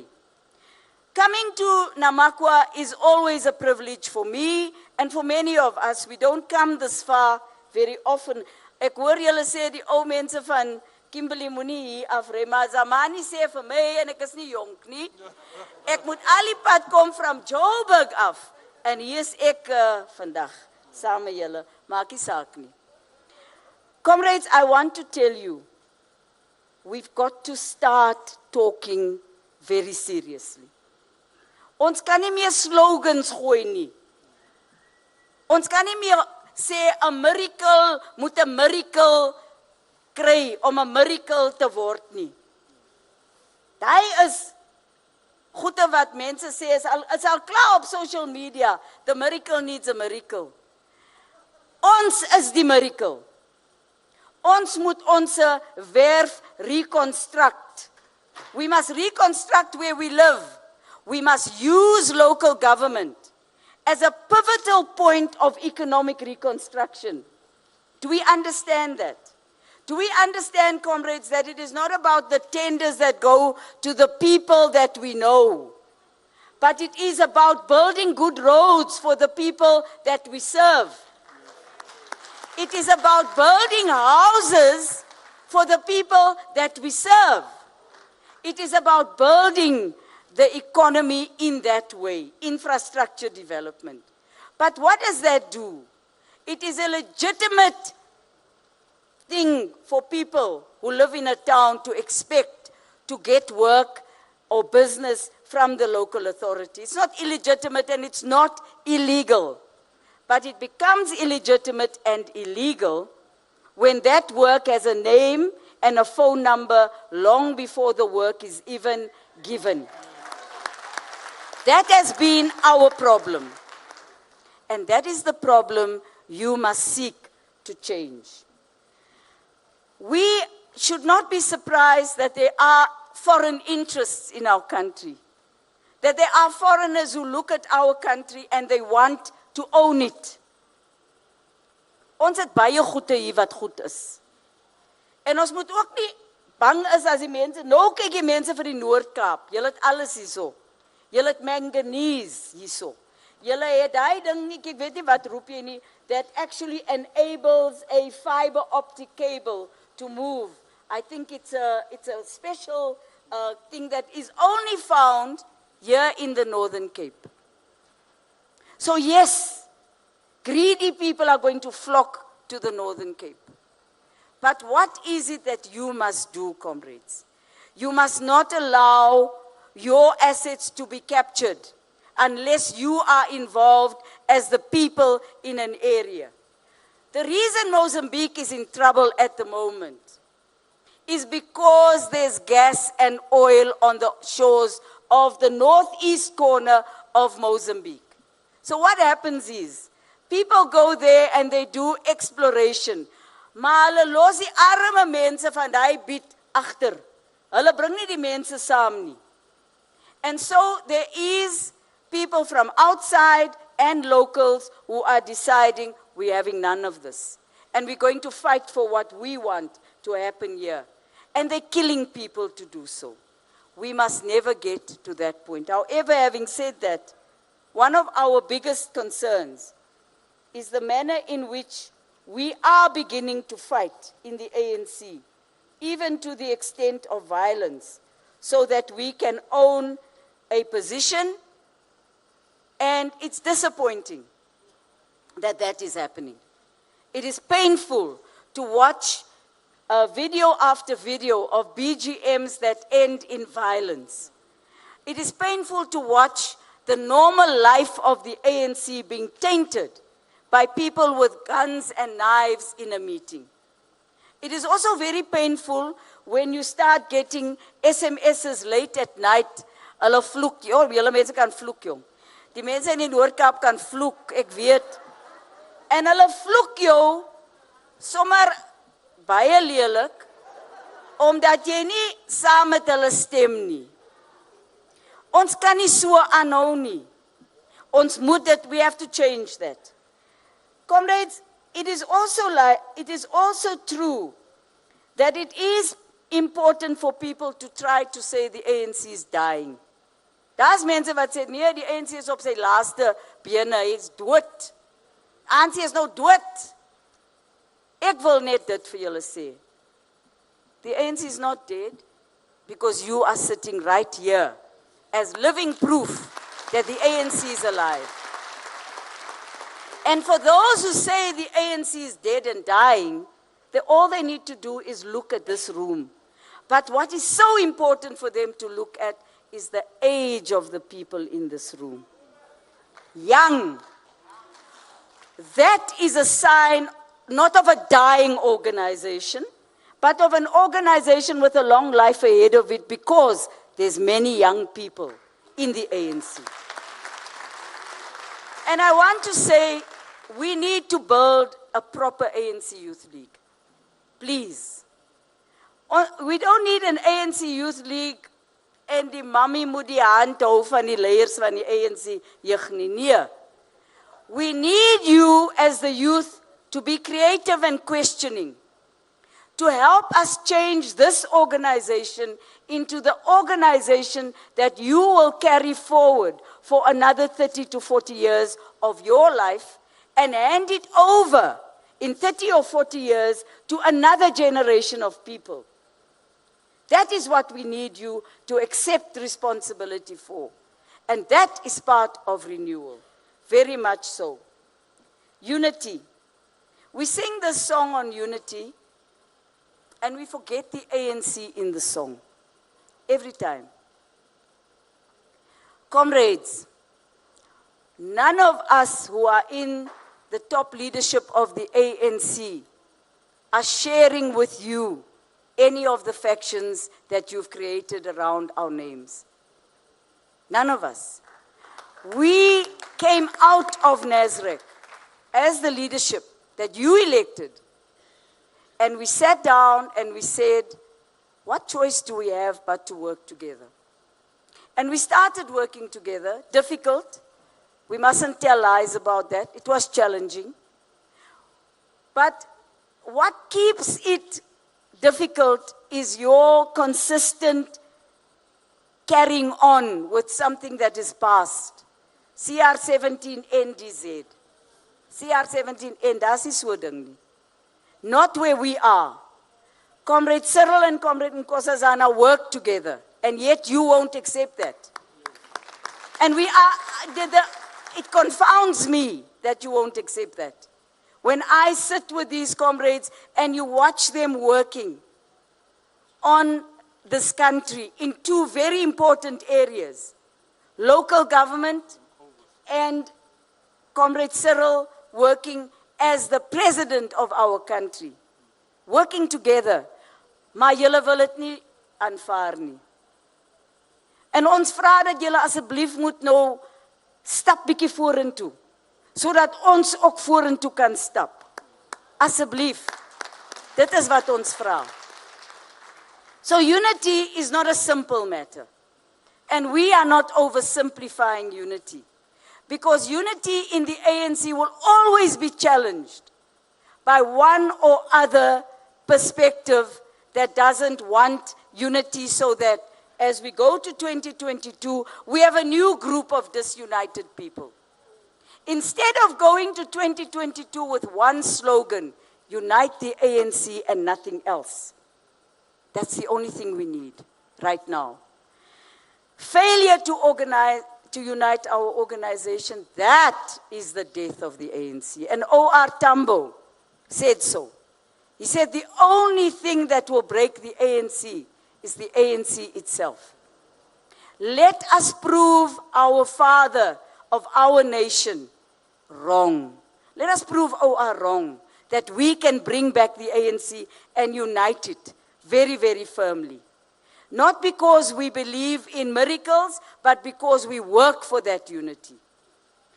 I also want to say it is the year of Charlotte Mateke, a wonderful woman, but it is wrong to believe that Comrade Charlotte was only a feminist and didn't look at holistically our country. Her uniqueness was that she had no fear of getting herself involved in any sector of society where change was required. So not only was she an academic of outstanding quality, but she worked tirelessly to fight one thing and one very important issue, fighting patriarchy. At the core of much of our difficulty in the ANC is patriarchal attitudes. And patriarchy is not only about gender balances and gender fights. Patriarchy is an attitude that wants to determine how we think and how we act. And if we don't think and act in a particular way, then we are denounced, one way or another. So it is important, comrades, that we understand this and that we begin to take heed that unless we fight gender-based violence like we fought apartheid, we are killing future generations of our own society. Because when you undermine women, you actually undermine a nation. And when you educate women, you educate a whole nation. And this is where we need to say, I know many of you have traditional values. And you have traditional leaders that give you traditional values. And you have churches where men are the majority of the preachers with very traditional values.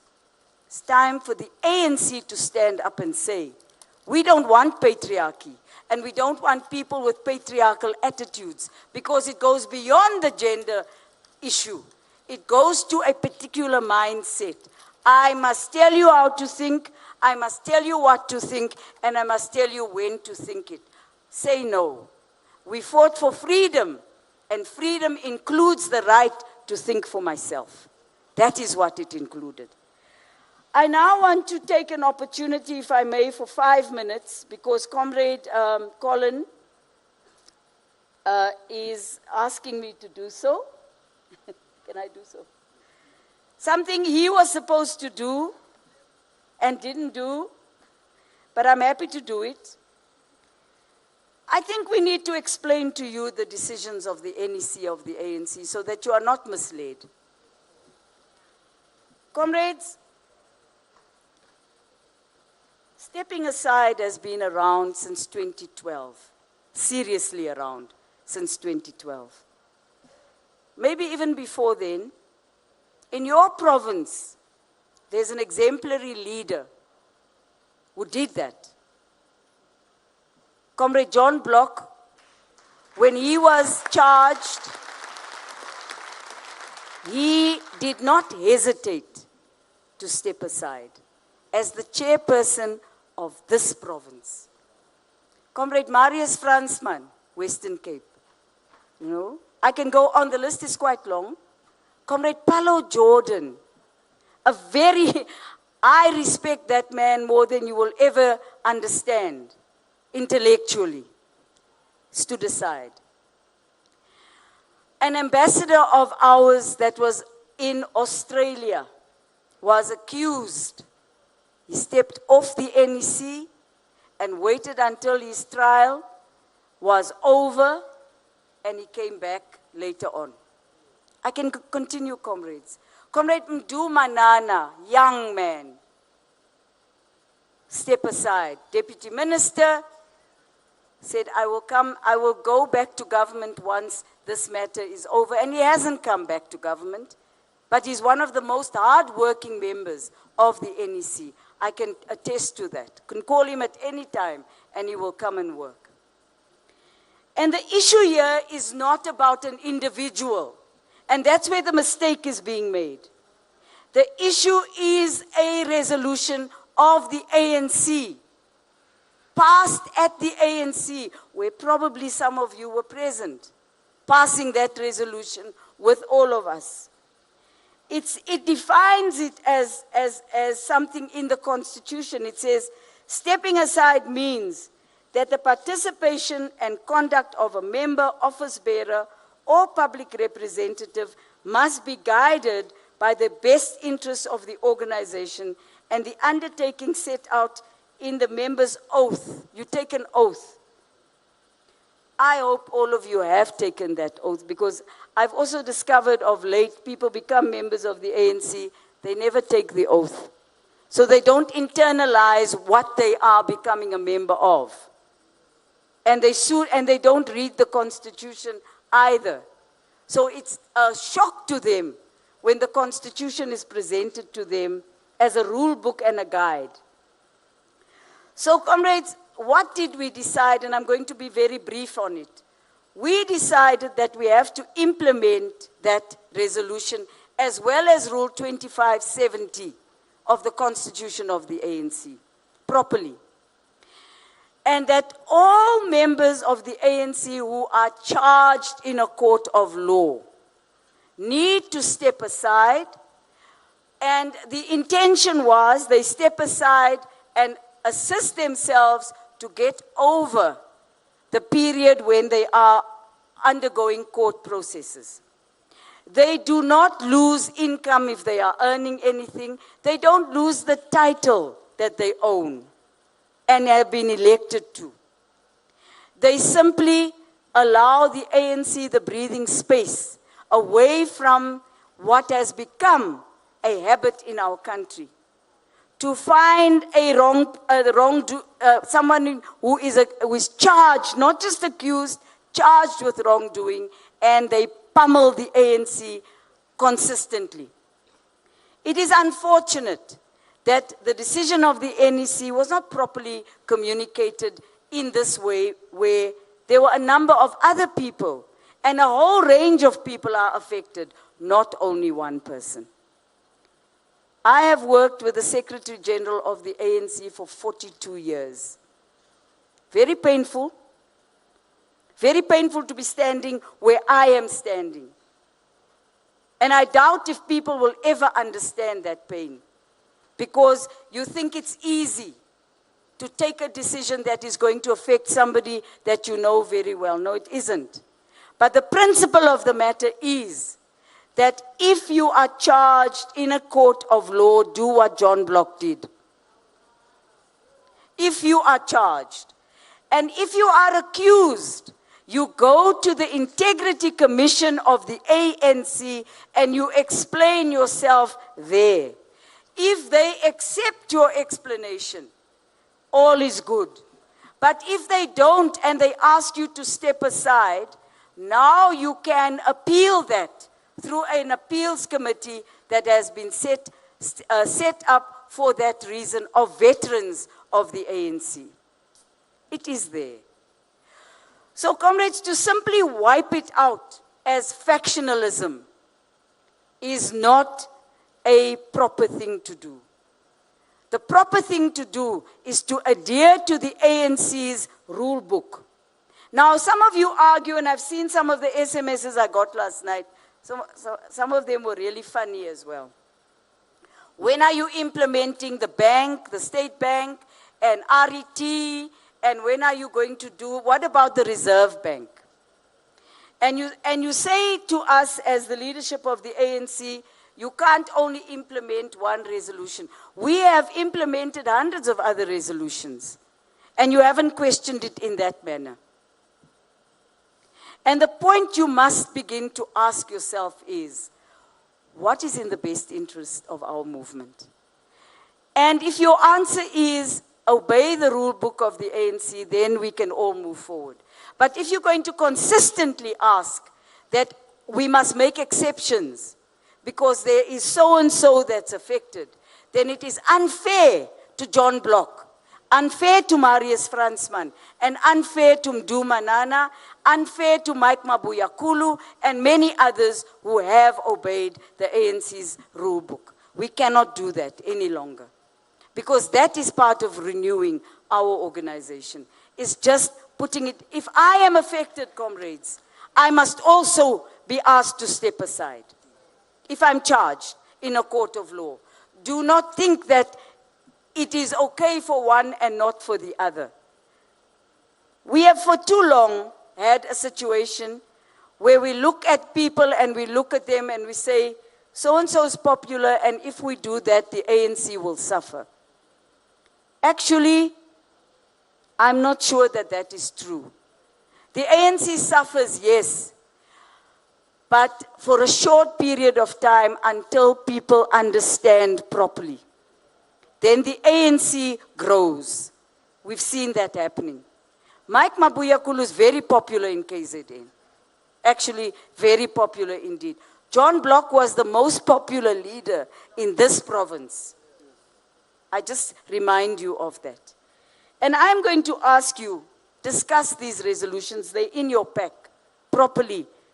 Do not discuss them with a light bulb on an individual, but discuss them from the principle of what we must do that is the right thing to do. The right thing to do is not always easy. And it is not always the easy things that we must do, but the difficult things that will renew our organization. That is where we are now. And I would ask only this of you. We can't tell any of you in this room what to think. I certainly wouldn't dare to do that. But what we can ask is that you think from the perspective of the movement as being much more important than any individual, and that we never, ever put any person above the ANC ever again. We've done that many times, and we always come short as the ANC. When we start saying the cult leader is more important than the movement that is the carrier of transformation to make a better life for the people of our country. That is our purpose on this earth. Nothing else is our purpose. Our purpose is not any other thing than to be the servants of the people of South Africa. Now I'm going to land, and I'm not going to say finally and finally and finally. I'm hoping tomorrow that our president is going to be able to address you. He is in Mozambique. He has been delayed there. So I don't want to go beyond this. I think the president might have other things that he'd like to share with you. And I would like very much to be able to give him that space. But I want to thank you for giving me the space. Comrades, it is 30, maybe odd years that I've been coming to your conferences. Worked here a long time. I have a special feeling for this province. But I also think it's time that this province was raised out of poverty. Yes. Raised out of poverty, raised up, not as what somebody said, inconsequential. There's no such place on earth. There's no place on earth where there are people living that is insignificant. Where there are people, the significance is we serve them. That is my message today. We, ANC members, are the servants of the people. Thank you, comrades. Amandla.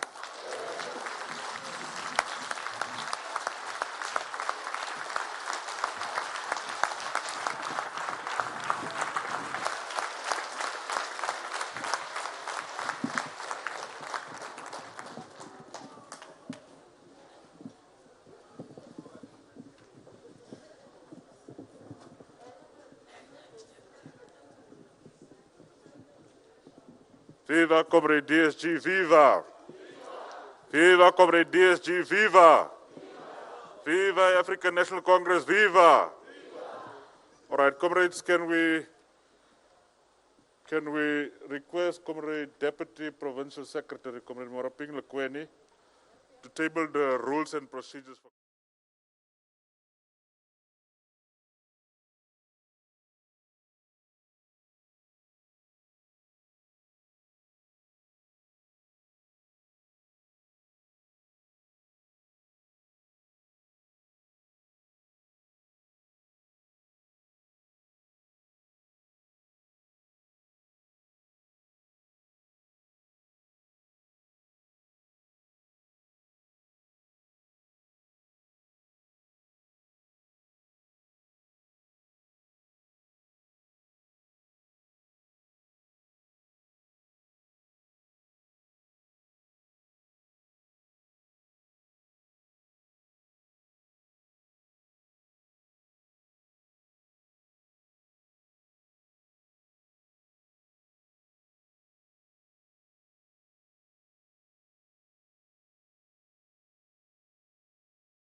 Comrade, regional secretaries, all regional secretaries, please make sure that your delegates are in attendance. All delegates, because it's a very important session. Credentials, make sure that all your delegates are in conference. Thank you. Pierce. Viva ANC, viva. Long live ANC, long live. Eta ANC, eta. Amandla. Amandla. Long live DSG, long live. Long live DSG, long live. Let me start by expressing my gratitude towards the Provincial Deputy Chairperson for the opportunity granted to present the credentials to the 9th Provincial Conference of the ANC.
Viva the Progressive Youth Alliance, viva.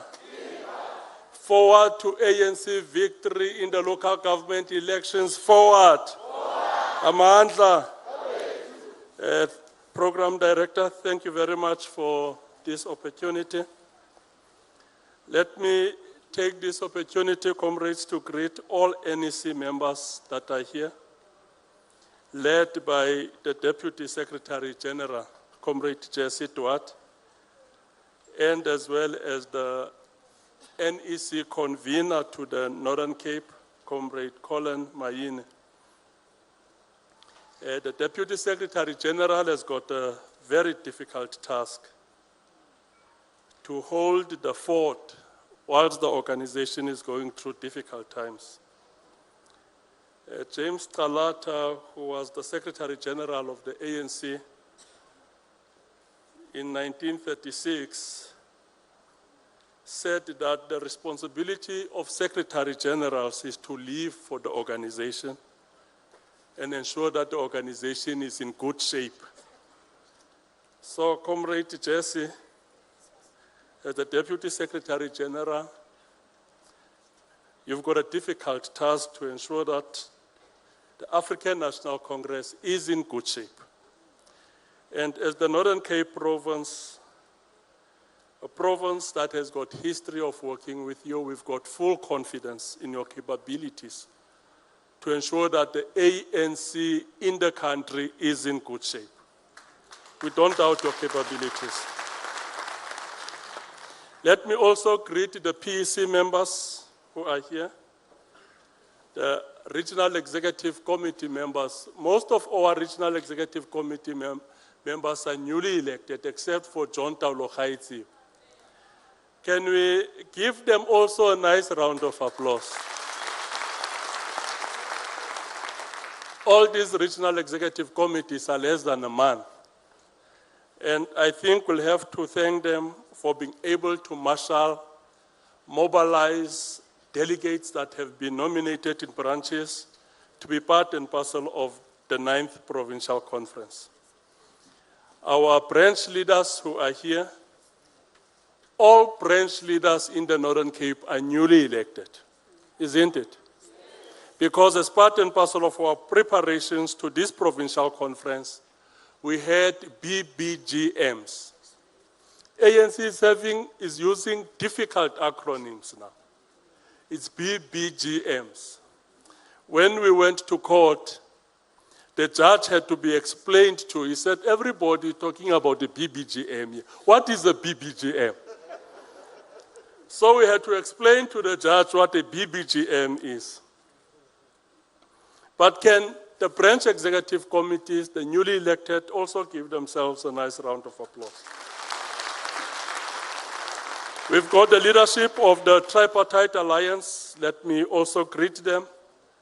The leadership of the party is here, the leadership of COSATU, and the leadership of SANCO.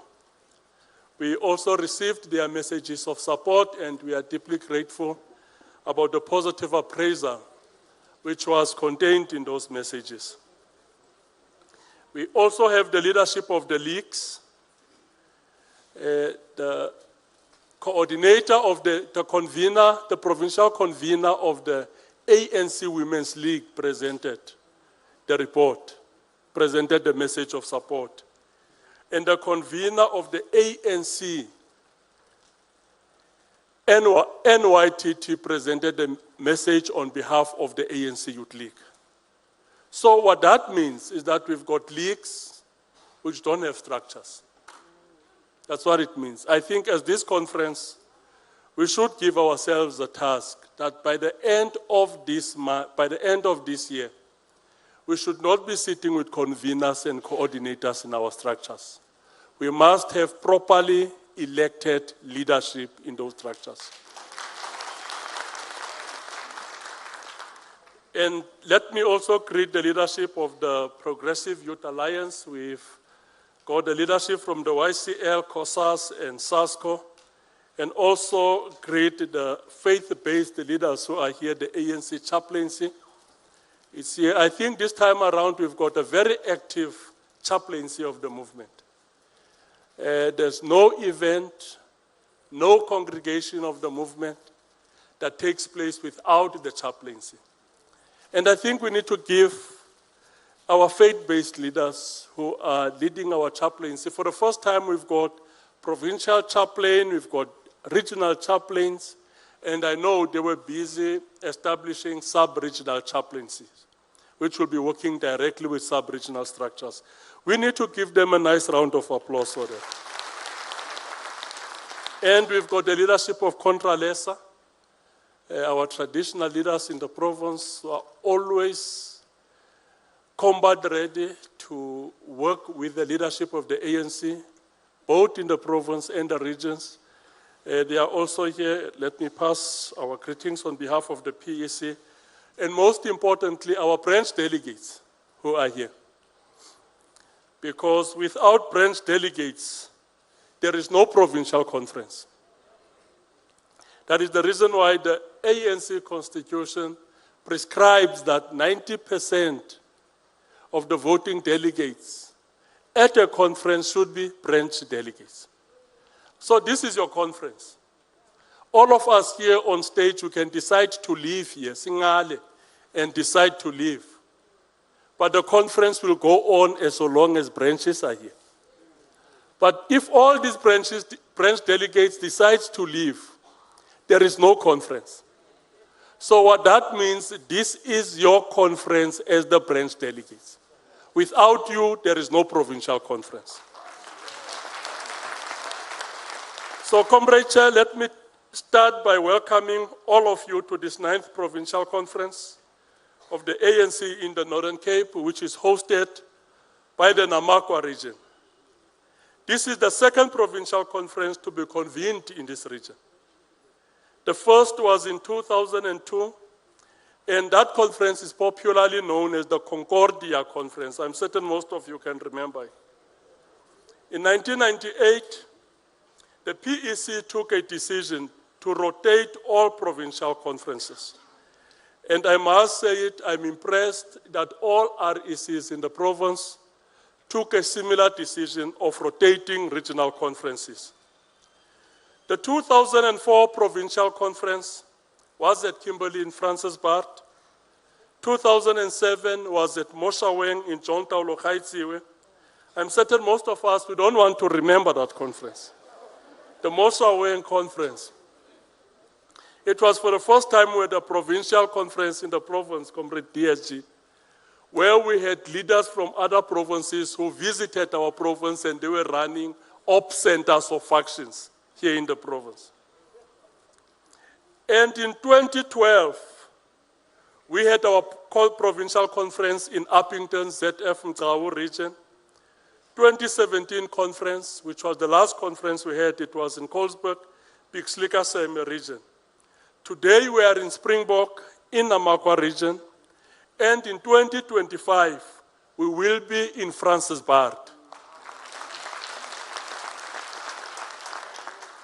So that's the reason why we've got Francisbart and Namakwa in one venue. So that at the end of this conference, Namakwa can hand over the baton to Francisbart, because you'll be hosting the 2025 provincial conference. That will be the 10th provincial conference. Convening of conferences is not a rare occasion in the life of the ANC. We are expected to convene such gatherings every 4 years as provinces, every 3 years for regions, and every 2 years for branches. We agreed as the PEC that this 9th Provincial Conference should serve 2 objectives. I want to emphasize this, comrades. When we agreed to convene this provincial conference, we said we want this provincial conference to serve 2 objectives. One objective is that it should be used as a platform to consolidate unity in the province. And secondly, we said it must serve as a platform to launch our 2021 local government elections campaign. So we are convening this conference for 2 things. Should consolidate unity in the province, number 1, and number 2, it should serve as a platform for us to launch our 2021 local government elections campaign. Comrade Chairperson, this provincial conference is preceded by more than 180 BBGMs and for more than 180 BBGMs and 4 regional conferences. We convened these elective gatherings during a very difficult time of a global pandemic, and we should be proud of the fact that none of our events served as a super spreader event. For this, we are deeply indebted to our members, our branch executive committees, and the regional executive committees. In this conference, we must continue in that spirit of strict compliance with COVID-19 protocols. We need to be masked, comrades, at all times. Even when we sing freedom songs, we must be masked. And we need to keep social distance, not only during conference. We must also keep social distance in our rooms as well. It should be social distance right throughout. For the days of this conference, we keep social distancing.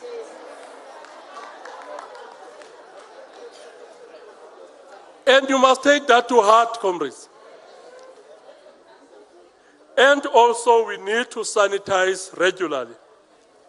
Therefore, Comrade Chair, I would like to take this opportunity to congratulate all the newly elected BEC members that were elected in the recent BBGMs that took place and the REC members that were elected in the 4 regional conferences. It is also important to note that the convening of the BBGMs, regional conferences, and this provincial conference led to the slight increase of our membership in the province to more than 45,000. I want to call on this conference to resolve that by the end of this year, our membership should be standing at 80,000. We should break new grounds as the ANC in the Northern Cape. Set ourselves this target of 80,000 members. As we are busy with our local government elections, doing door-to-door, we should also convert our supporters into members. That's what we should be doing. We are able to convene this provincial conference because we have a solid provincial executive committee in the Northern Cape. We have a PEC in the Northern Cape that has a laser focus and that is not easily distracted. And each of these serving PEC members appreciate the importance of hard work, unity, and collective leadership. We need to give this PEC a nice round of applause. Normally, when we go to conferences, a big fight starts in the PEC. And that big fight from the PEC goes to regions. From the regions, it goes to the ANC branches. This time around, we had a completely different PEC, with PEC members who appreciate the importance of unity. It does not mean that there were no differences amongst us. There were differences amongst us. But we've learned to master the skill of management of differences amongst us, not to collapse the organization in the Northern Cape. For that work, I think this Provincial Executive Committee did very well. So, Chairperson, let me upfront inform you that I'm presenting this political report on behalf of the Provincial Executive Committee that is united and is rock solid.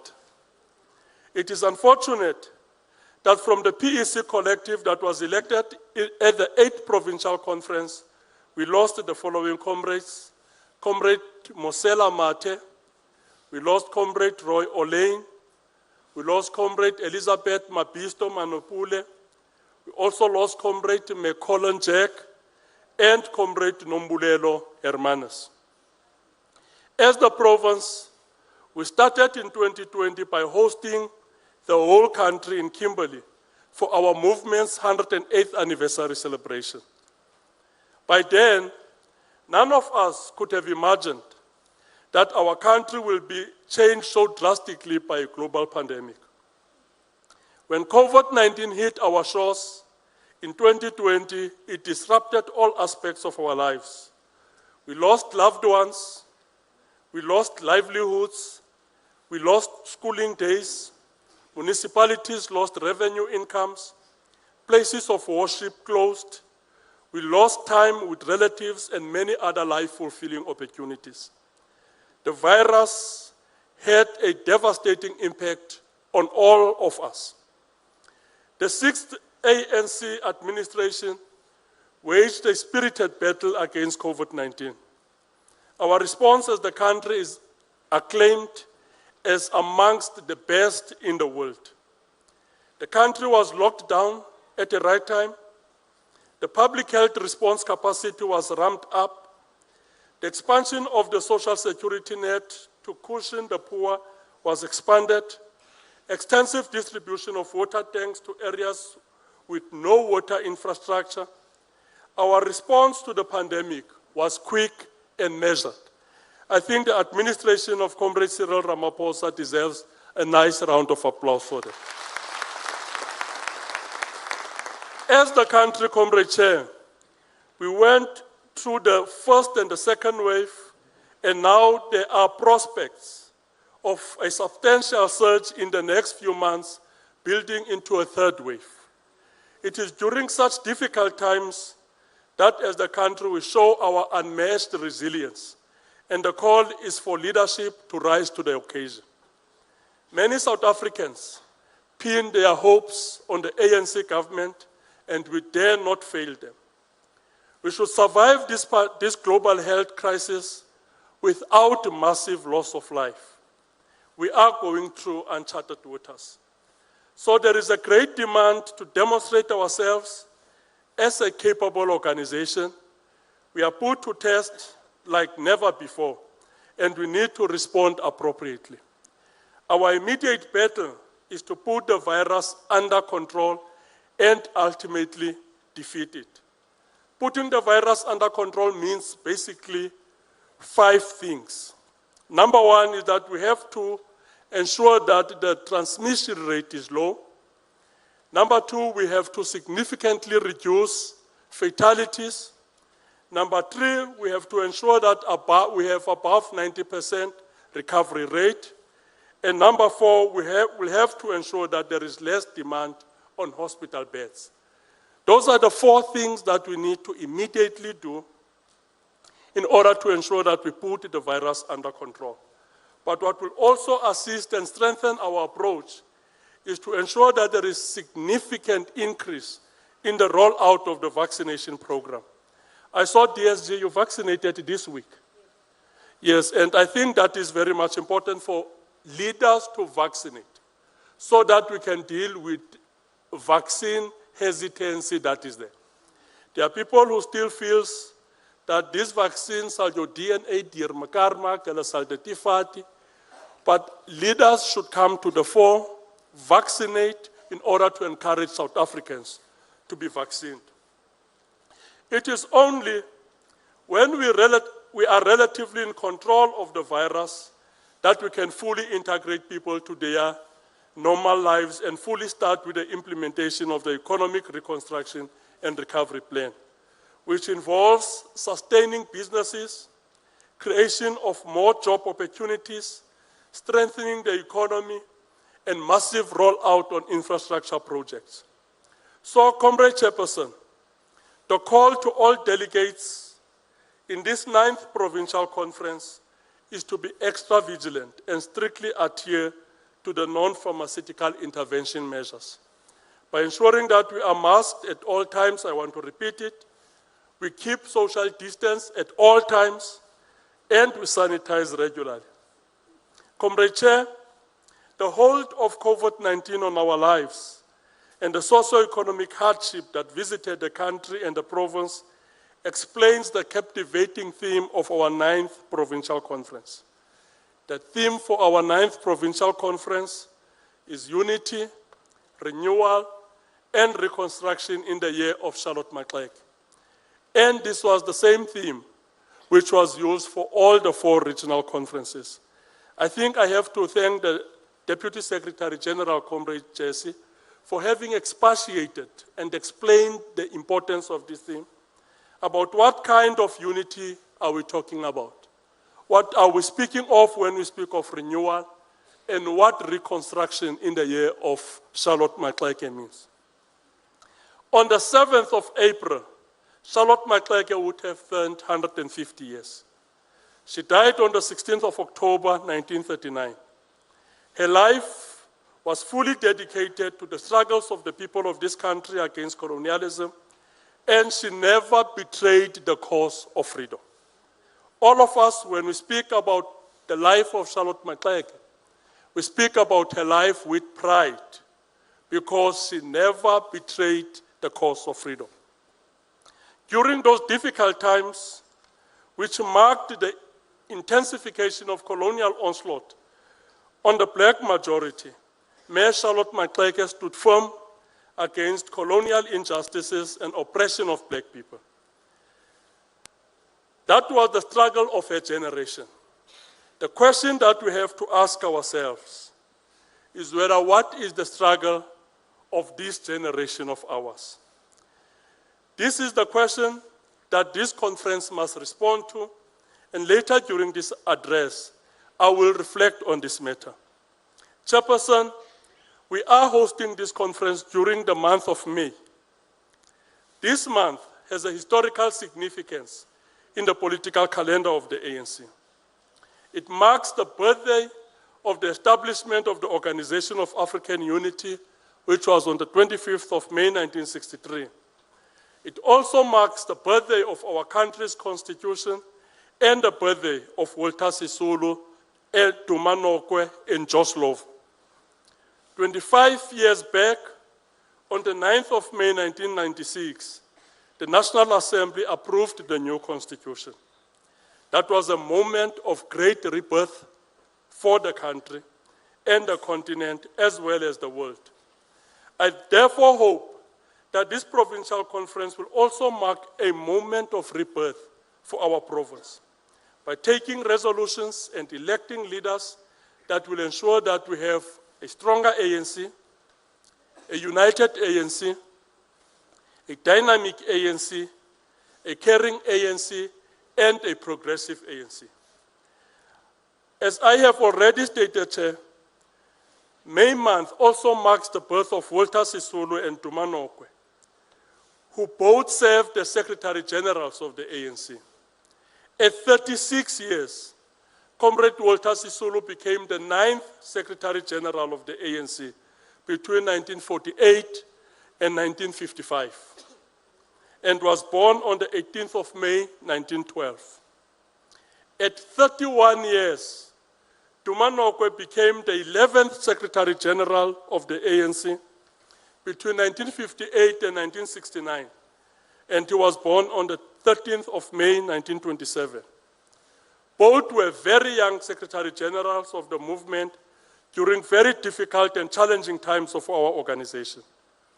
It was not unusual for the movement to elect young, energetic individuals to occupy positions of Secretary General. Some few examples: Solomon Tekisho Plaki, when he got elected as the Secretary General in 1912, he was only 36 years. James Atak-Talata, when he got elected as the Secretary General in 1936, he was 41 years and was confronted by a dying organization, which together with President Z.R. Mahaban had to renew. And our current President, Cyril Ramaphosa, was only 39 years when, after the unbanning, he got elected as the first Secretary General of the ANC after the unbanning, and had a difficult task to rebuild the movement and to lead the negotiation process. Our former Secretary Generals, some very young, always served as the central pillar in the life of the organization. There is none of our former Secretary Generals that posed an existential risk to the organization. What's happening now is unprecedented. it's unheard, and it's unknown. Joe Slovo would have turned 95 on the 23rd of May and served for many years as the Secretary General of the South African Communist Party and a member of the National Executive Committee of the ANC. As we get into the month of June, we will also be celebrating the birthday of Horatius Isaiah Mbele, who was born on the 24th of June, 1870, and was the 4th Secretary General of the African National Congress. As an organization, we do very little to celebrate the historical contribution of Secretary Generals in the life of the movement. It's only when we experience problems in that office that we come to appreciate the importance of the office of the Secretary General. From today, we have about 18 months towards the 55th National Conference that will take place in December next year. And I want to come with a proposal to this conference that from July 2021 till November 2022, we must on a monthly basis convene political lectures on the lives and legacies of each of the 16 Secretary Generals of our organization. This program should be done alongside our year-long program to celebrate the life of Mayor Charlotte Maxeke and other women stalwarts in the broader Congress movement. So what I'm suggesting here, comrades, is that from July, we start by celebrating the life of Sol Plaatje and just have a reflection on his contribution to the movement. Next year, November, we will be celebrating the life of the 16th Secretary General, his contribution to the movement, Ace Magashule, and reflect on his contribution and his legacy in the movement as the Secretary General.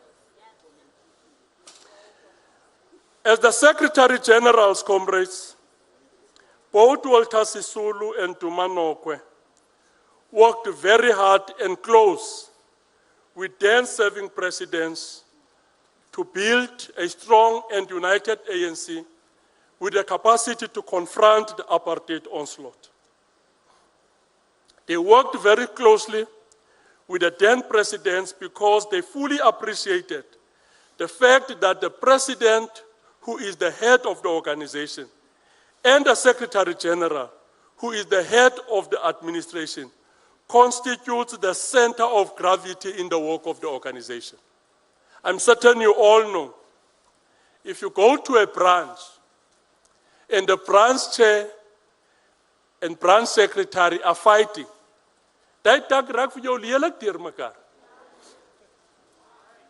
because the BEC gets divided, others supporting the secretary and others supporting the chairman, the chairperson. And even the members of the branch are forced to take sides.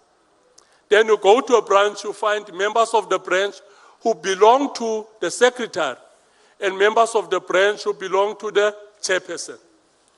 And in most cases, those members of the branch who belong to the chairperson, their names are always removed from the membership data. Yes, that's what happens. Yeah. So comrades, if you go to a region and there's a fight between the regional chair and the regional secretary,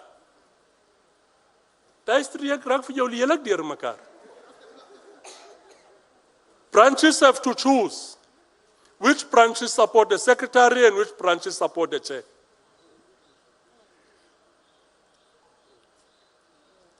And then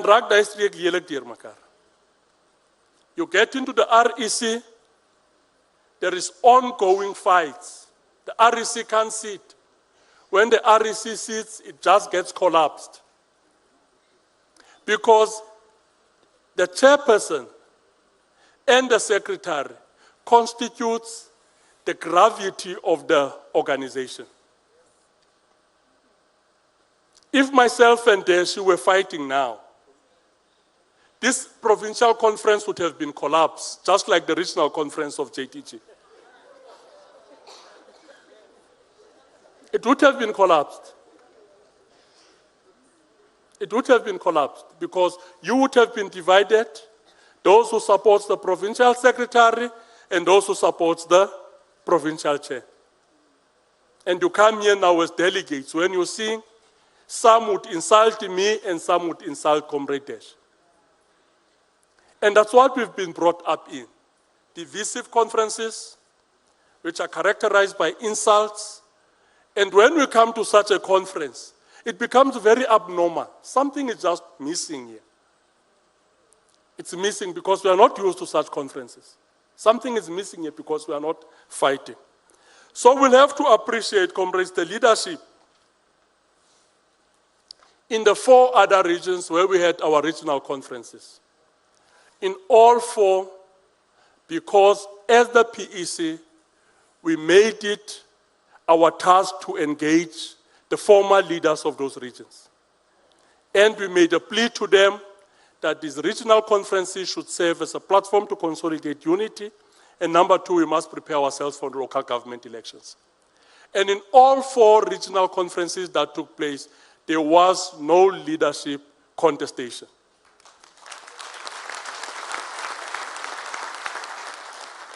And that did not just happen automatically. It's not a miracle. Comrade Jess is correct. We have to meet with the former leaders of those regions day in, day out. And we could not succeed with JTG. Some of you speak to their leadership, you just ask them how many times we begged with them. That you are dividing yourselves up, you are going to open yourselves up for bad things, and it would make it very difficult for you to lead this region. And it has proven to be true because they could not convene a regional conference. Not because of any other thing, but because of the fight between the regional chair and the regional secretary. And we made a very clear message that in this fight between the 2 of you, don't expect us to take sides. I don't want any of these PEC members to take sides in that fight. So, comrades, we must prepare ourselves that within the next week or the next 2 weeks,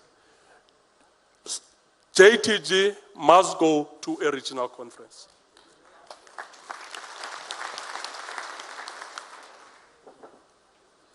So what I was actually saying, comrades, is that when the President and the Secretary General fight, that results in the worst form of disunity and divisions.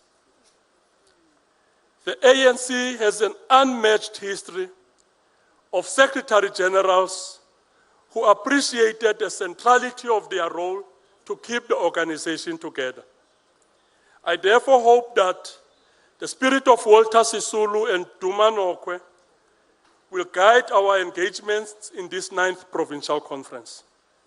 We must emerge out of this conference with a much better focused and better positioned ANC with improved capacity to prosecute the daily struggles of our communities.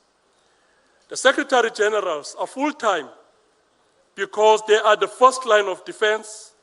And when the organization is confronted by difficult challenges, the expectations are that the SG, who is the face of the organization, must rise to the occasion and do the heavy lifting. When the SG becomes conflicted and deeply entangled to an extent that he is central to the problems that confronts the organization, then we are sitting with a grave challenge. That is basically where we are today. The NEC is the highest decision-making structure in between conferences and is expected to give leadership to 9 provinces. We've got about 53 regions in the province, which the NEC is in the country, which the NEC is also expected to give leadership to. And currently we've got more than 4,300 branches right throughout the country. And the expectation is that the NEC must give leadership to all those branches. Our membership, good standing, on probation, and membership that have expired. We are standing at more than 1.4 million members in the country. And the NEC is supposed to give leadership to them. And the NEC is also supposed to give leadership to the whole society, because we are saying the ANC is the leader of society. So, comrades, if you look through all of this, the NEC is sitting with an enormous responsibility of giving leadership to its provincial structures, to its regional structures, to its branches, to its members, and also to the whole of society. So, Chairperson, for the NEC to be able to execute this enormous leadership responsibility, it needs to have internal cohesion, a sense of purpose, a degree of seriousness, and ideological grounding in its work and posture. That's the only way in which the NEC will be able to give leadership and execute this enormous responsibility. It should be an NEC with internal cohesion. There should be unity in the NEC. We don't want to see a squabbling and fighting National Executive Committee of the ANC. The NEC must have a sense of purpose that binds all members of the NEC. And there should be a degree of seriousness. You know, in the past when you were told that an NEC member is coming to your region or is coming to your province, you can't sleep at night. You are nervous that an NEC member is coming to my province. An NEC member is coming to my region. You are nervous because NEC members are expected to take their responsibilities of leadership seriously. And also, comrades, what we expect in the work of the National Executive Committee is that this work should be ideologically grounded. That's the apex of the existence of the organization. We can't sit with ideological bankruptcy there. We can tolerate that in the branch and in the region and in the province, knowing that if there's ideological bankruptcy, the NEC will come down and assist us to address that problem. So the absence of some of these values and attributes in the work of the NEC renders it a laughingstock and an embarrassment to all those that made selfless sacrifices in building this gigantic movement of the people of South Africa. We have NEC members that have converted NEC and NWC meetings into a new fun game, which is to record NEC discussions and selectively leak them to the public and media. NEC members who do not take their own decisions seriously, these comrades, it's politics of brinkmanship, and honestly must be stopped. Such politics must come to an end. It can't be that when we sit in an NEC meeting, even in the officials' meeting, they leaked the input, selectively leaked the input which was made by the DSG. Somebody records, edit it, build a narrative, leaked it to the public and media to create a certain perception about certain NEC members. So that in itself, it's politics of brinkmanship. It wants to throw this organization into abyss. And I think as this provincial conference, we must express ourselves on that. We can't have NEC members who think that going to an NEC is some kind of a fun game. Sizodlala umrabaraba apa, or yes, it's like that. It can't be like that. They must take their work serious. When the NEC and the broader movement is confronted with such enormous challenges, the Secretary General is expected to do the heavy lifting to bring the organization together. As far as I know, comrades, the history of the organization, out of all our former 15 Secretary Generals, it is for the first time that the ANC is confronted with such a peculiar problem where the Secretary General is deeply compromised. So, comrades, there are no historical lessons on how best to deal with this matter, because we do not have a history of Secretary Generals with a distorted logic about their role. It has never happened that we've got a Secretary General who does not know what his role is. If he explains his role, he deploys a distorted logic. And what does this distorted logic mean? That the Secretary General thinking that he is above the organization. Secretary General thinking that he is above the Constitution. And the Secretary General thinking that he is above conference resolutions. And the Secretary General thinking he is above the National Executive Committee. Also, comrades, there is none of our former Secretary Generals who had openly expressed an ambition to be the president, and therefore want to use his position to remove the sitting president. From the former Secretary Generals, only 2 became ANC presidents. And they became ANC presidents long after their terms as Secretary Generals. And one of them is O.R. Tambo, who was the 10th Secretary General of the ANC, who ended his term in 1958 and only became the president in 1967. The second one was Cyril Ramaphosa, who was the 13th Secretary General of the movement. His term ended in 1997 and only became the ANC president in 2017. If you have a Secretary General with uncontrolled political ambitions, you will always sit with a major problem. Our 8th Provincial Conference, Comrade Chair, took place on the 11th to the 13th of May 2017, just few months before Nazareth Conference. The processes towards that conference were muddied by divisions, violence, and utter ill-discipline. Without any fear of contradictions, I can confidently say that processes towards this conference were smooth with minimum glitches. In summing up the outcomes of the 8th Provincial Conference resolutions, the PEC came with a phrase. After the conference, we had our first PEC meeting, and we agreed that we need to sum up the resolutions of the Colesberg Conference so that we can know exactly what is expected from us. And we agreed on what we called as the 3 dangers and 4 imperatives. The 3 dangers are the 3 things that the PEC agreed to avoid at all costs in its work to build the ANC in the province. And one of those dangers that we agreed we must avoid is divisions. We said there are 3 dangers that we must try to avoid at all costs. One of those dangers that we said we must avoid as this current PEC is divisions. And the second danger that we said we must try to avoid is hammering of the image of the ANC.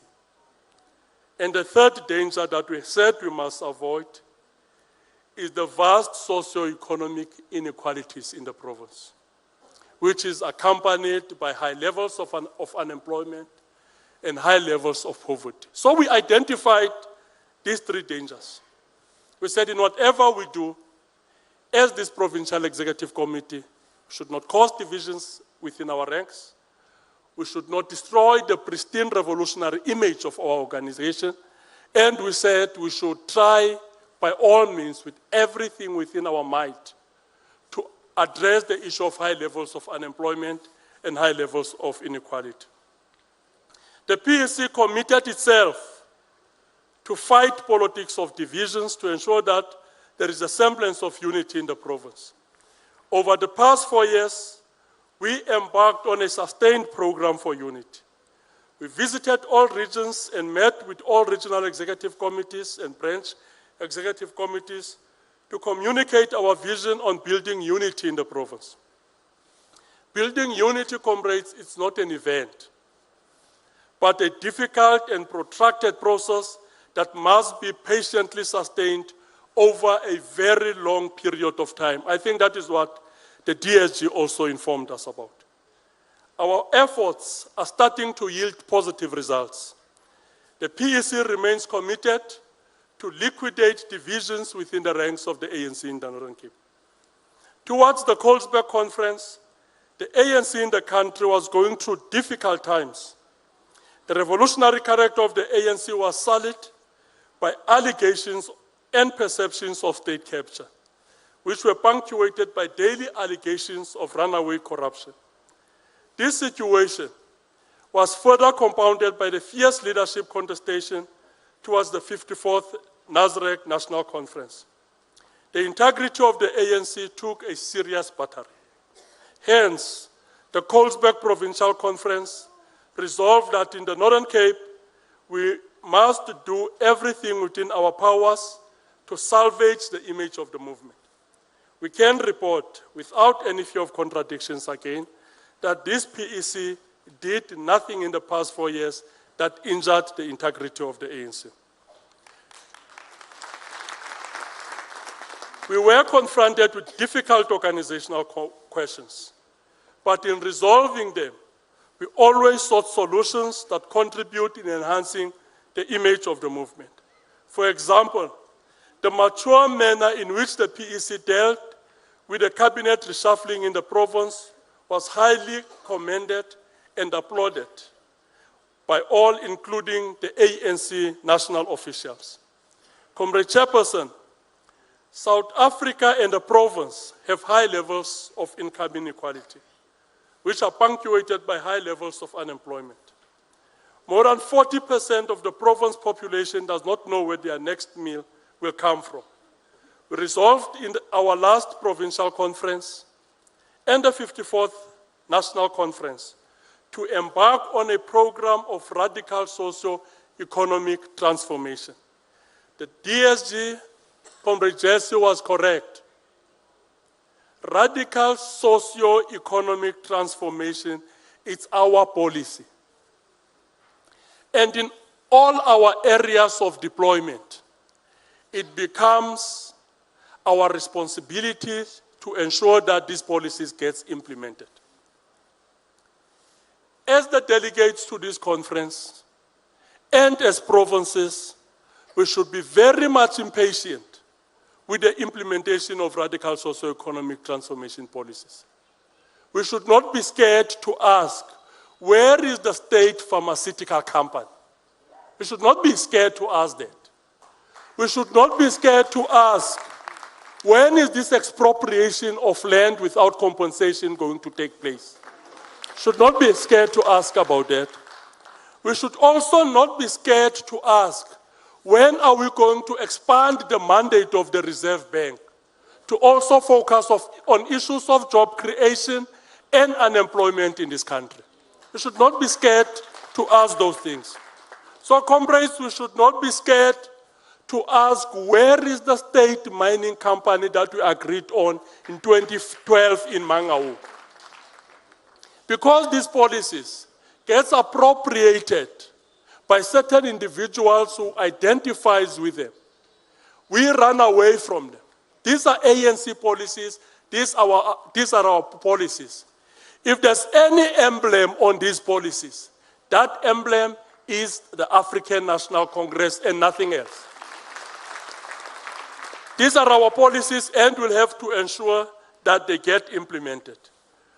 In order for us to change the colonial structure of the South African economy, one of the things which the DSG raised, the reality of the matter is that the South African economy, after 27 years of the democratic breakthrough, it still have the colonial structure.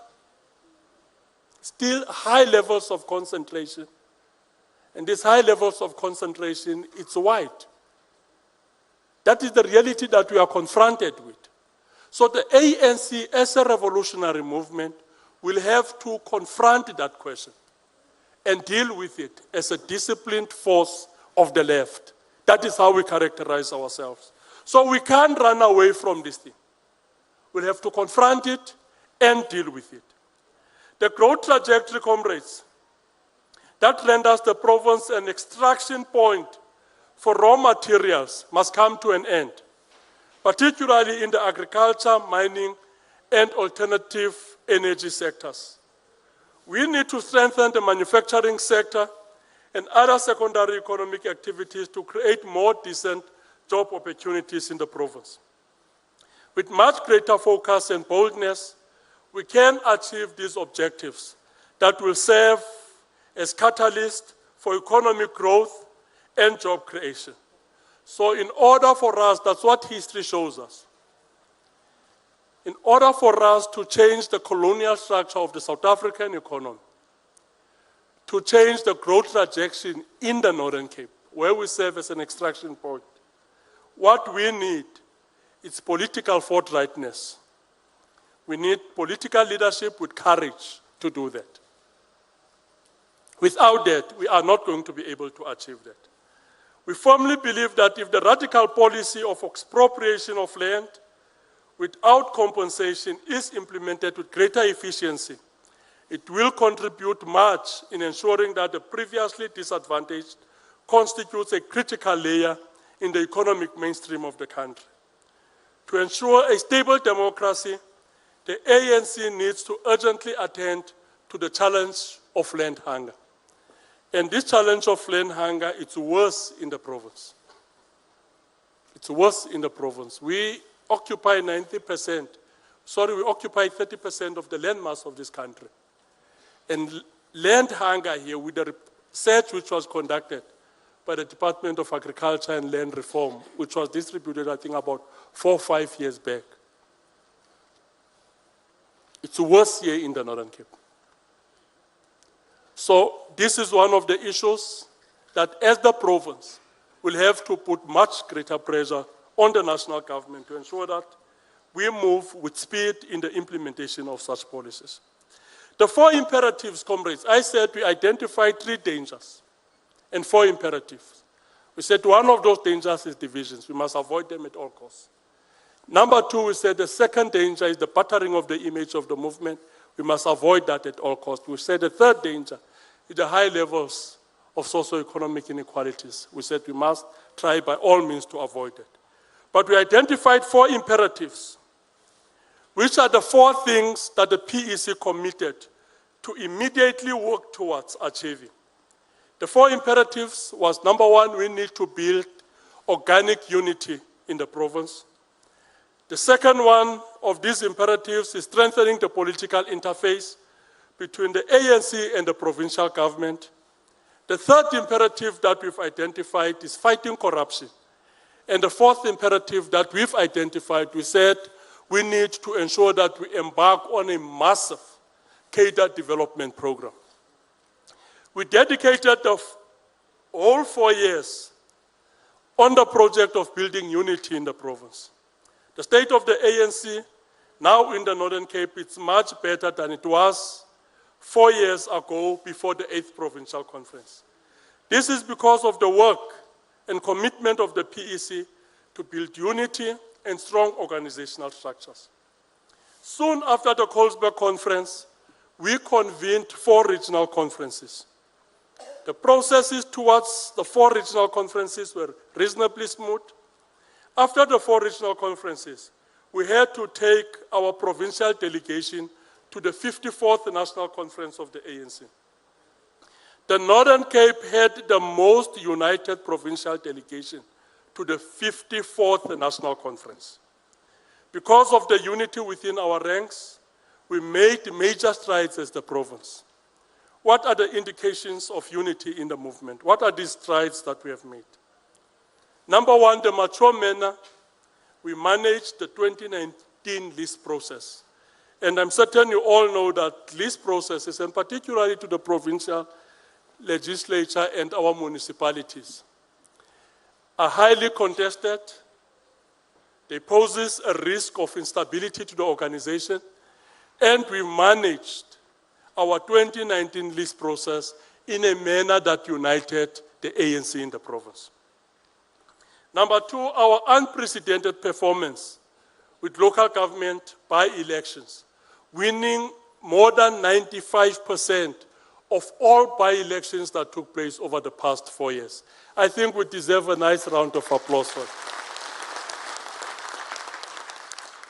Number 3, comrades, is the political prestige of the province nationally, I think we come to be known as one of the united provinces of the ANC. And we are not known about that only here in the Northern Cape, but national. That's how we are known.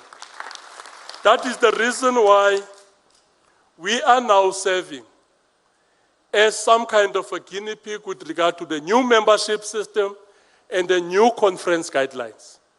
There are provinces which should have long convened their provincial conferences. There's more than 30 regional conferences that are supposed to take place in the country. 5 in the Northern Cape and 1 provincial conference. And we are about to conclude that work. And there is not even a single province in the country that have convened a regional conference. So we need to celebrate that. And we need to be proud of ourselves. The other thing, comrades, is the mature management of the cadre deployment policy, which always causes infights in structures, and our response to COVID-19. I always raise the issue that the response of the Northern Cape to COVID-19, compared to any other province in the country, has been more effective. For every 30,000 positive people in the country, there's about 800 people that loses their lives. For every 30,000 positive cases, 800 people loses their lives. In the Northern Cape, for every 30,000 positive people, 500 loses their lives. So that actually proves the capacity of our public healthcare institutions in responding to COVID. The other thing, comrades, that we have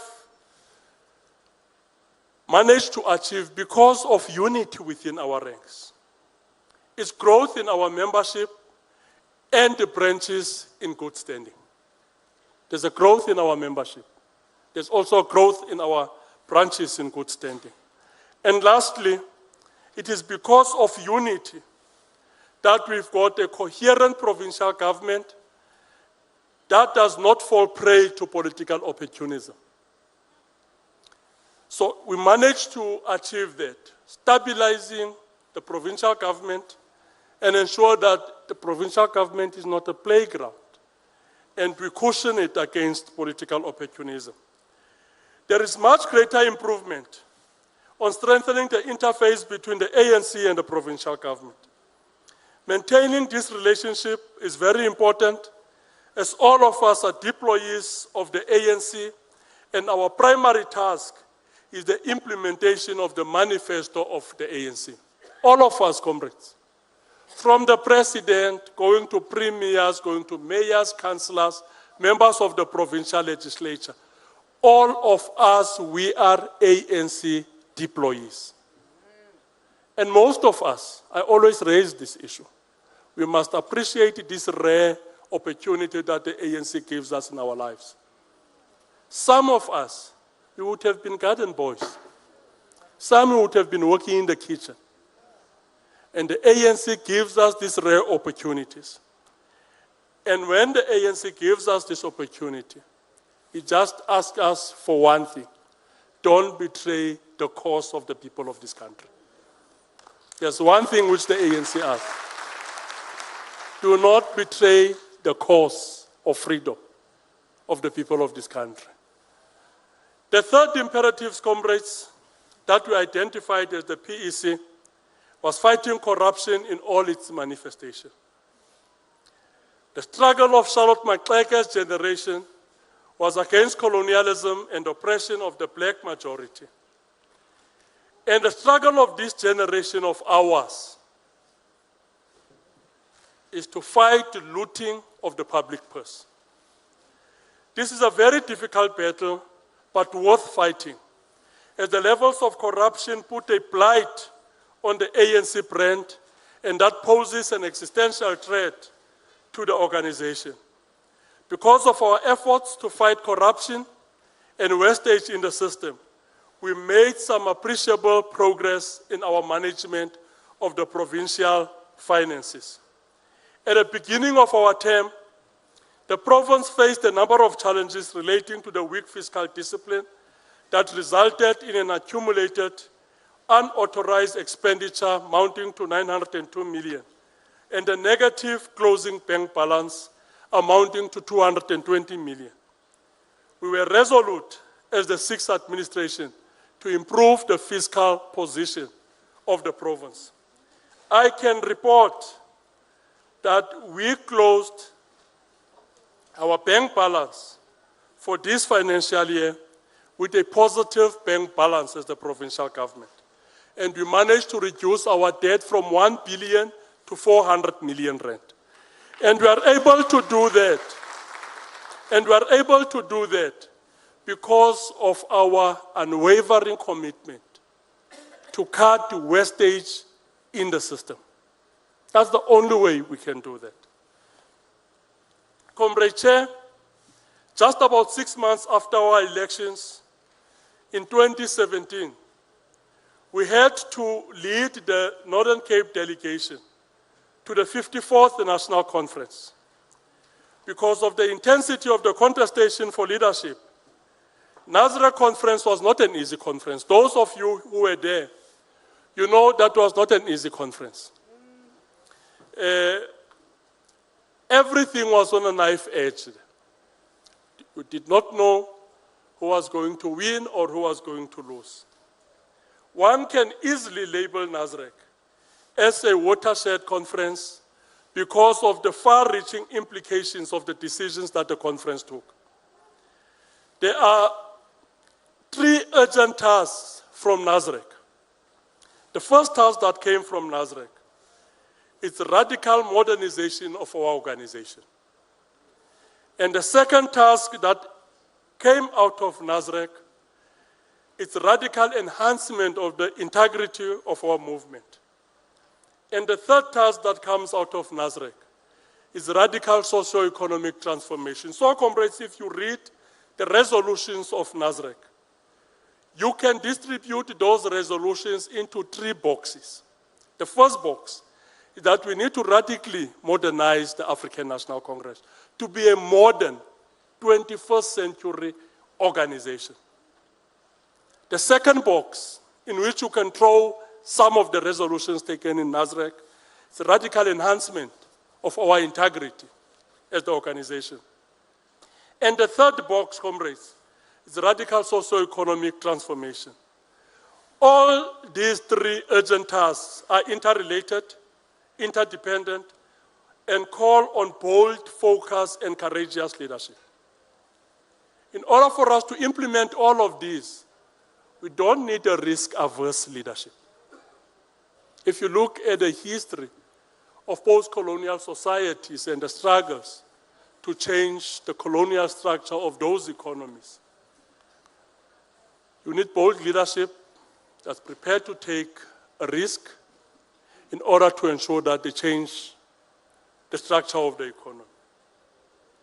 Nasrec resolved on radical modernization of the movement because the country requires an organization that is fit for purpose. The ANC must be fit for purpose. We live in a digitalized and globalized world. How do we leverage digitalization and the 4th industrial revolution to strengthen the mass-based character of the movement and sharpen its focus as an agent for change? Also, the need to introduce systems in the movement that curbs manipulation of membership and gatekeeping. So how we came to this conference with a new membership system, new guidelines, it's part and parcel of the Nasrec resolution for radical modernization of the African National Congress. Nasrec also called for radical enhancement of the integrity of the movement. The resolution to renew the organization comes at the backdrop of 2016 local government elections outcome. The 2016 local government election was a rude awakening for our organization, with 54% overall electoral performance, losing 3 metros, Johannesburg, Tshwane, and Nelson Mandela, to a coalition of opposition parties. We went to Nasrec conference as a battered organization. When we went to Nasrec, we were in our worst in many years. After the 2016 elections, the NEC conducted a post-election survey amongst the ANC traditional support base on the election's outcome. Many of our supporters said they withheld their votes from the ANC because they have lost confidence in the movement due to the following three factors which the DSG would always raise. After 2016 local government elections, we conduct a post-elections research to establish from the people who normally vote for us. But why is it this time around who decided not to vote for us? Here, what are they saying? They say, number one, we did not vote for you because of corruption and self-serving leadership. And they say, number two, we did not vote for the ANC because of divisions. We can't vote for a divided party. You are always squabbling. That's what they are saying. And they say, number three, we did not vote for you because of political arrogance. As an organization, we can see and hear that things are wrong, and we turn a blind eye. And people say that is political arrogance. That is the reason why they did not vote for us. And comrades, that is true. Because it's only here in the movement that the swimming pool is called the fire pool. It's only here in the ANC because of political arrogance. Enhancing the integrity of the ANC, it's about an urgent need to renew our organization. Renewal of the ANC is one of the primary mandates of the Nasrec conference. The ANC leadership, through display of courage that rises with danger, managed to put the renewal agenda right at the heart of the existence of the movement. Hence, we are experiencing all the chaos and turmoil in the organization. So, comrades, we have to ask ourselves a question which the DSG so aptly responded to. What is renewal? Renewal is a program or vehicle to restore and preserve the pristine revolutionary image of the organization. But not for the ANC's own sake, but the ANC is the sanctuary of the best interest and hopes of the people of this country. So we undertake the renewal program, not for the ANC, but for the people of this country and for the country. And comrades, renewal is about restoring public confidence in the movement, in its management of public affairs. One of the issues that gets constantly raised is that there is trust deficit. South Africans don't trust us. So renewal is about restoring that public confidence. And renewal is a program to reposition the movement for modern day struggles. That's what we want to see, a repositioned ANC, dynamic and vibrant movement that can speak the language of the people today, that can even understand the language of the people today, that can be able to converse and engage with the South African society. So that's what renewal is all about. It's about how do we best reposition our movement. And lastly, renewal is a program to enable the ANC to tackle vulnerability in its mass character. We've got a mass-based character, which poses vulnerabilities to the movement. With all the 207 branches that we have in the Northern Cape, I don't know of a single branch of the movement that have refused the membership, rejected membership application of someone and say, but we can't take you in, you can't become our member because you're a rapist. I've never come across that. I've never come across a branch that have rejected membership because the person is a thief. Instead, we've got a mass-based character that opens the ANC to all sorts of people. When we did the vetting for local government councillors, there are people who've got murder cases, who killed. Others have got about 6 different charges which are still coming, all sorts of things. But why is it that the branch did not reject that membership? And say, as this branch, we are not going to accept this membership of yours. Why? Because you've got a history of gender-based violence. Why can't ANC branches do that? Because our members are supposed to go through a 6-month probation period. So the mass-based character of the movement opens us up to a whole lot of vulnerabilities. You get people who are members of the ANC not because of our historic mission, but because they've got their own agenda. So the latest developments and ruptures in organization demonstrate the fact that true and genuine renewal is underway. But it's not easy. What is currently happening in the organization, the chaos that is there, the DSG suspends the SG. Comrade Jesse, you made history, let me tell you. There's no DSG that has ever done that. The DSG suspends the SG. The SG suspends the president.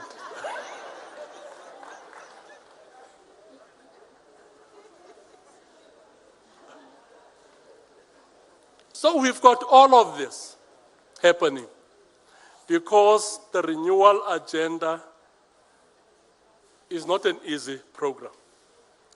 In 1978, Indira Gandhi, who was the leader of the Indian Congress Party, had this to say about renewal when the Indian Congress was undergoing their own renewal. He says, renewal is not free. There is a price to pay.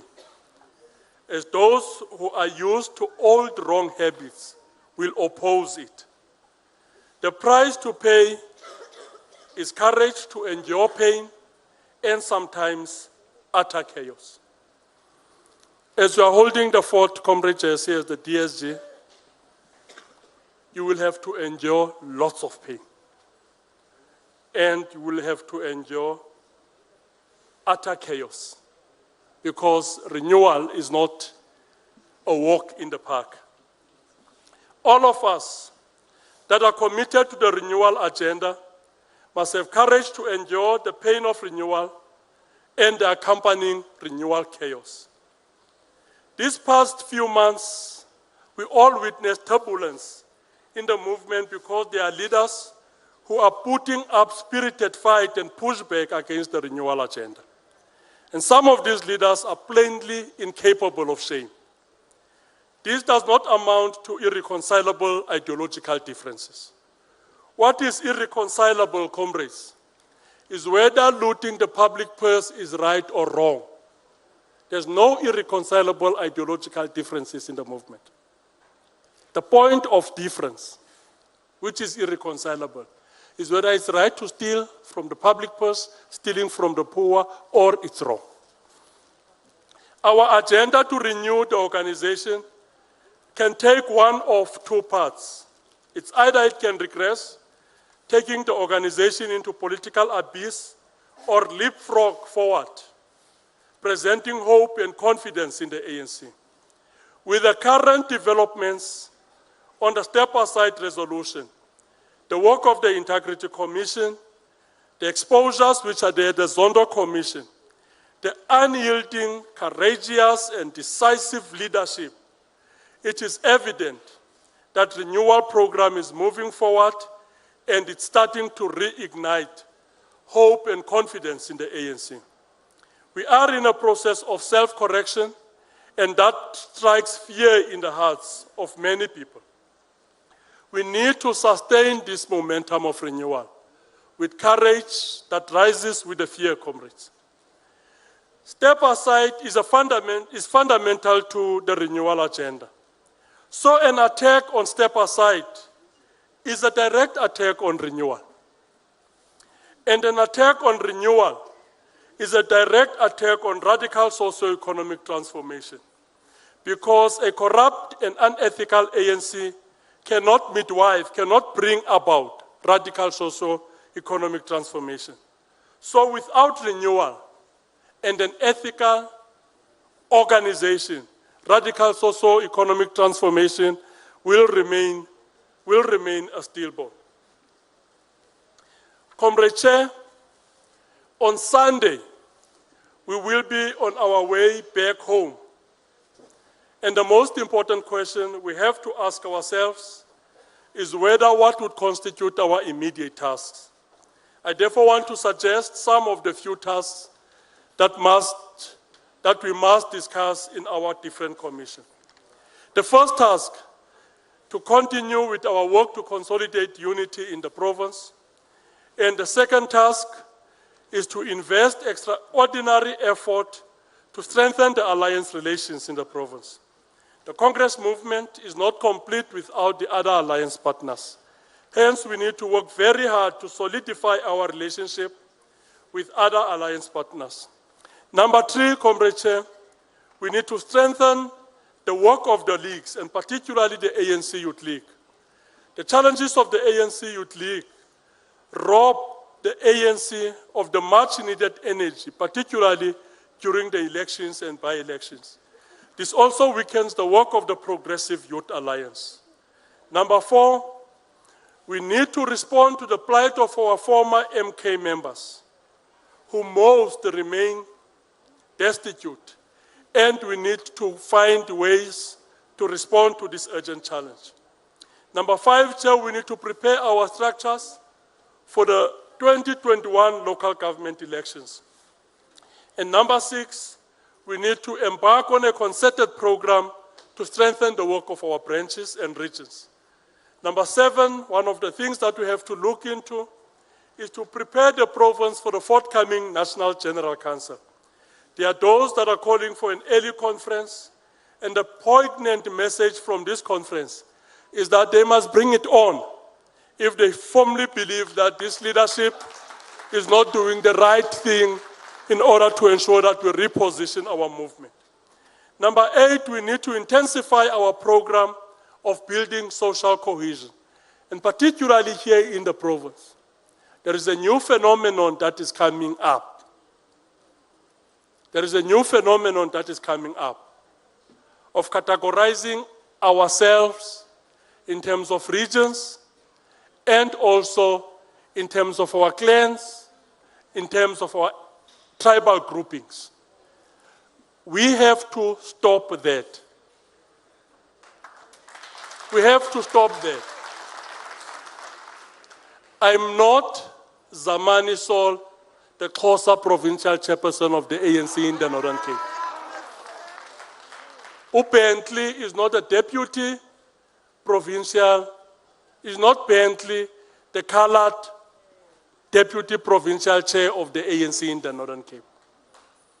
Neither is Deshi a Xhosa provincial secretary, Maruping Tswana deputy provincial secretary, and Ufufe Tswana deputy Tswana provincial treasurer. That's not what we are. And that's not what the last conference elected. What the last conference elected is a leadership collective to take this province forward. That's what was elected. So in our program to build social cohesion, we need to move away from this narrow thinking and categorization of individuals. That's what we need to move away from. Our primary identity, all of us, we are human beings. And we have to treat each other as human beings. That's our primary identity. The identity of originality is that you are an African because you are born in the African continent and you are black. The identity of country, we are South Africans because all of us, we have South African citizenship, isn't it? So we should stop using these superficial things to identify ourselves in order to deploy prejudice against each other. That should come to an end, and the ANC must lead that program of social cohesion. We need also, comrades, to wage an unrelenting war against the new form of adventurism. There's a new form of adventurism that has crept within the ranks of the movement, where people think they can loot with impunity You think you can steal and steal and steal with impunity. You are not going to be held accountable for that. And when they are caught, they mobilize organizational machinery against the state, and particularly the judiciary. That should come to an end. That's a new form of political adventurism. As the MEC of Cogstar or as the Premier, I think I can steal and steal and steal. As soon as I get caught, I mobilize the people of the Northern Cape against the state and the judiciary. That form of adventurism is wrong. We must put it to an end. Comrade Chairperson, on the international front, there are quite interesting developments. In the past few weeks, we witnessed the onslaught on the Palestinian people by the Zionist settler regime. At the conference, we must convey our support and solidarity with the people of Palestine. The struggle of the Palestinian people for their dignity and freedom is a global call for humanity. Comrade Chair, 3 days back on the 25th of May, we celebrated Africa Day. There are clear trends that show that Africa is on the rise, despite all the challenges confronted by our mother continent. The pace of economic development in Africa is getting faster. On Human Development Index, Africa is improving faster than other developing regions. Primary school enrollment in Africa has already reached 96% on average across the continent, and secondary school enrollment is standing at 50% and will be close to 100% by 2050. The 21st century is Africa's century. As I close this political report, I want to invite all of you, comrades, to take to heart the words of Ho Chi Minh in his selected writings on his reflections on revolutionary morality. Comrade Ho Chi Minh was the president of Vietnam during the Vietnamese Wars and the leader of the Vietnamese revolutionary movement. This is what he has to say about revolutionary morality, which I want to share with all the delegates here, and I'm appealing that take this to heart. He says a revolutionary must have a solid foundation of revolutionary morality in order to fulfill his glorious revolutionary task. That's what he says. If you call yourself a revolutionary, the first thing that you must have is solid foundation of revolutionary morality. He says the worst and the most vestige in any organization is individualism. He says individualism is very deceitful. It skillfully induces one to backslide. So he warns comrades against individualism. And that's what we'll be getting into now as we are preparing for the nomination and the selection process of councillors. Individualism will start to crop in, where a branch chair and a branch secretary sees nobody else who can become a councillor except themselves. Even if the community says, we know you are the branch chairperson of the ANC, but we don't want you to be the councillor. Individualism is starting to crop in now, as we are getting into this. There are councillors of the ANC who know very well that they did not perform, they did not do the movement good, but as we are preparing for the selection process, they will be the ones who will be waging wars in their wards for them to come back. I'm still waiting for an ANC councillor who would come to me and say, but you know what, PEC, you gave me a 5-year term as a councillor. I think this thing is beyond my grasp. It's a difficult job. I don't want to come back. Yes, I'm still waiting for one to say that. I don't want to come back. I don't want to come back. I'm still waiting for one to say that. Because generally we encountered major problems with our councillors. Generally we encountered major problems with our councillors. So individuals will start to crop in. And it will make the candidate nomination process bloody. And it will make it very difficult. So we are appealing to branch leaders, we are appealing to RECs that they must assist us to ensure that as we are going to nominate ward and PR councillors, we get the best amongst ourselves to serve our communities. So Comrade Hu says revolutionary morality, comrades, consists of the following 6 traits. He says there are 6 characteristics that constitutes revolutionary morality. He says, number 1, to devote one's life to struggling for the party and the revolution. This is the most essential point. That's what he says. The first most important attribute of revolutionary morality is devotion. You devote your life to struggling for the party and the revolution. And he says, number 2, to work for the party, observe party discipline, and implement party lines and policies. That's the second attribute of revolutionary morality, that you must work hard for the party. I'm not speaking of somebody. When he works for the party, he wants to be seen. Hey, comrades, you comrades know that I was having posters and I had to mount posters. That's not what we want. We want people who are genuinely committed to working for the party.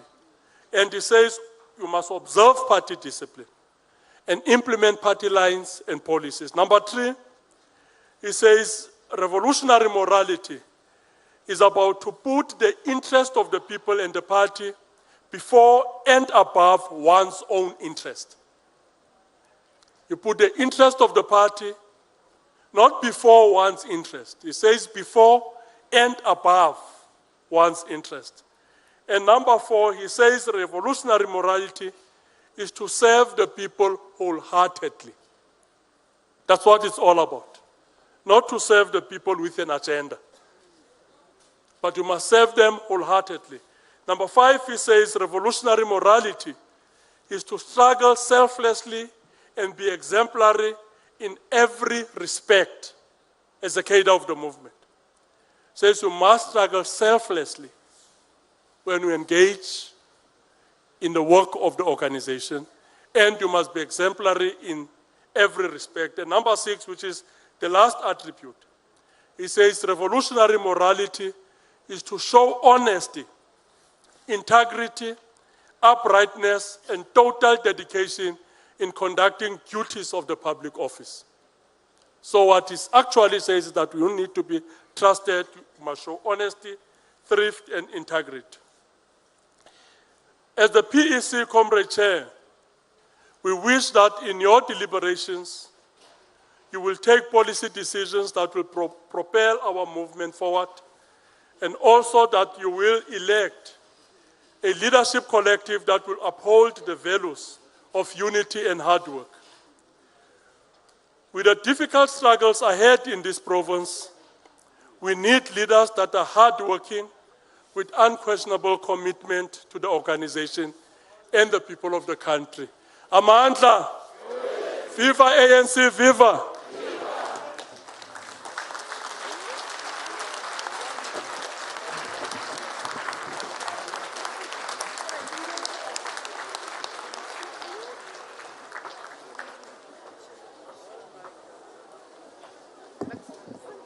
Thank you, Comrade Chair. Can we give the Chair another round, comrades?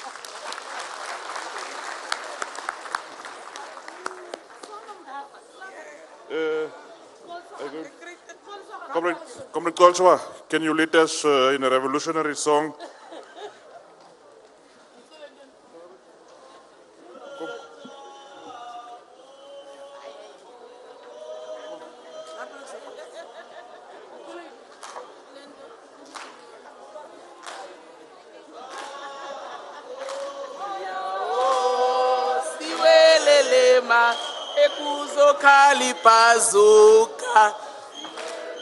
Tambo ya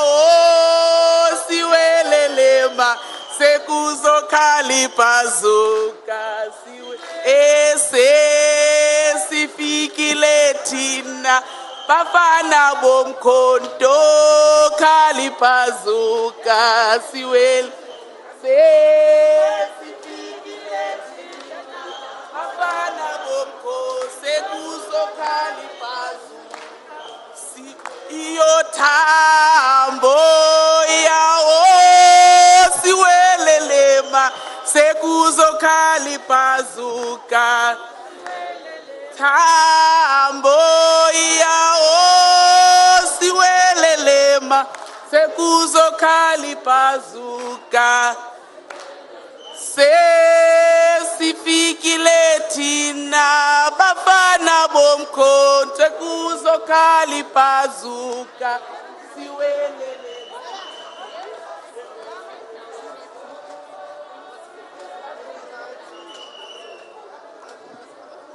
Comrades, can we have another revolutionary song? I know it's become cold now. We have to sing and dance to keep ourselves warm before the provincial secretary will come and table the organizational report.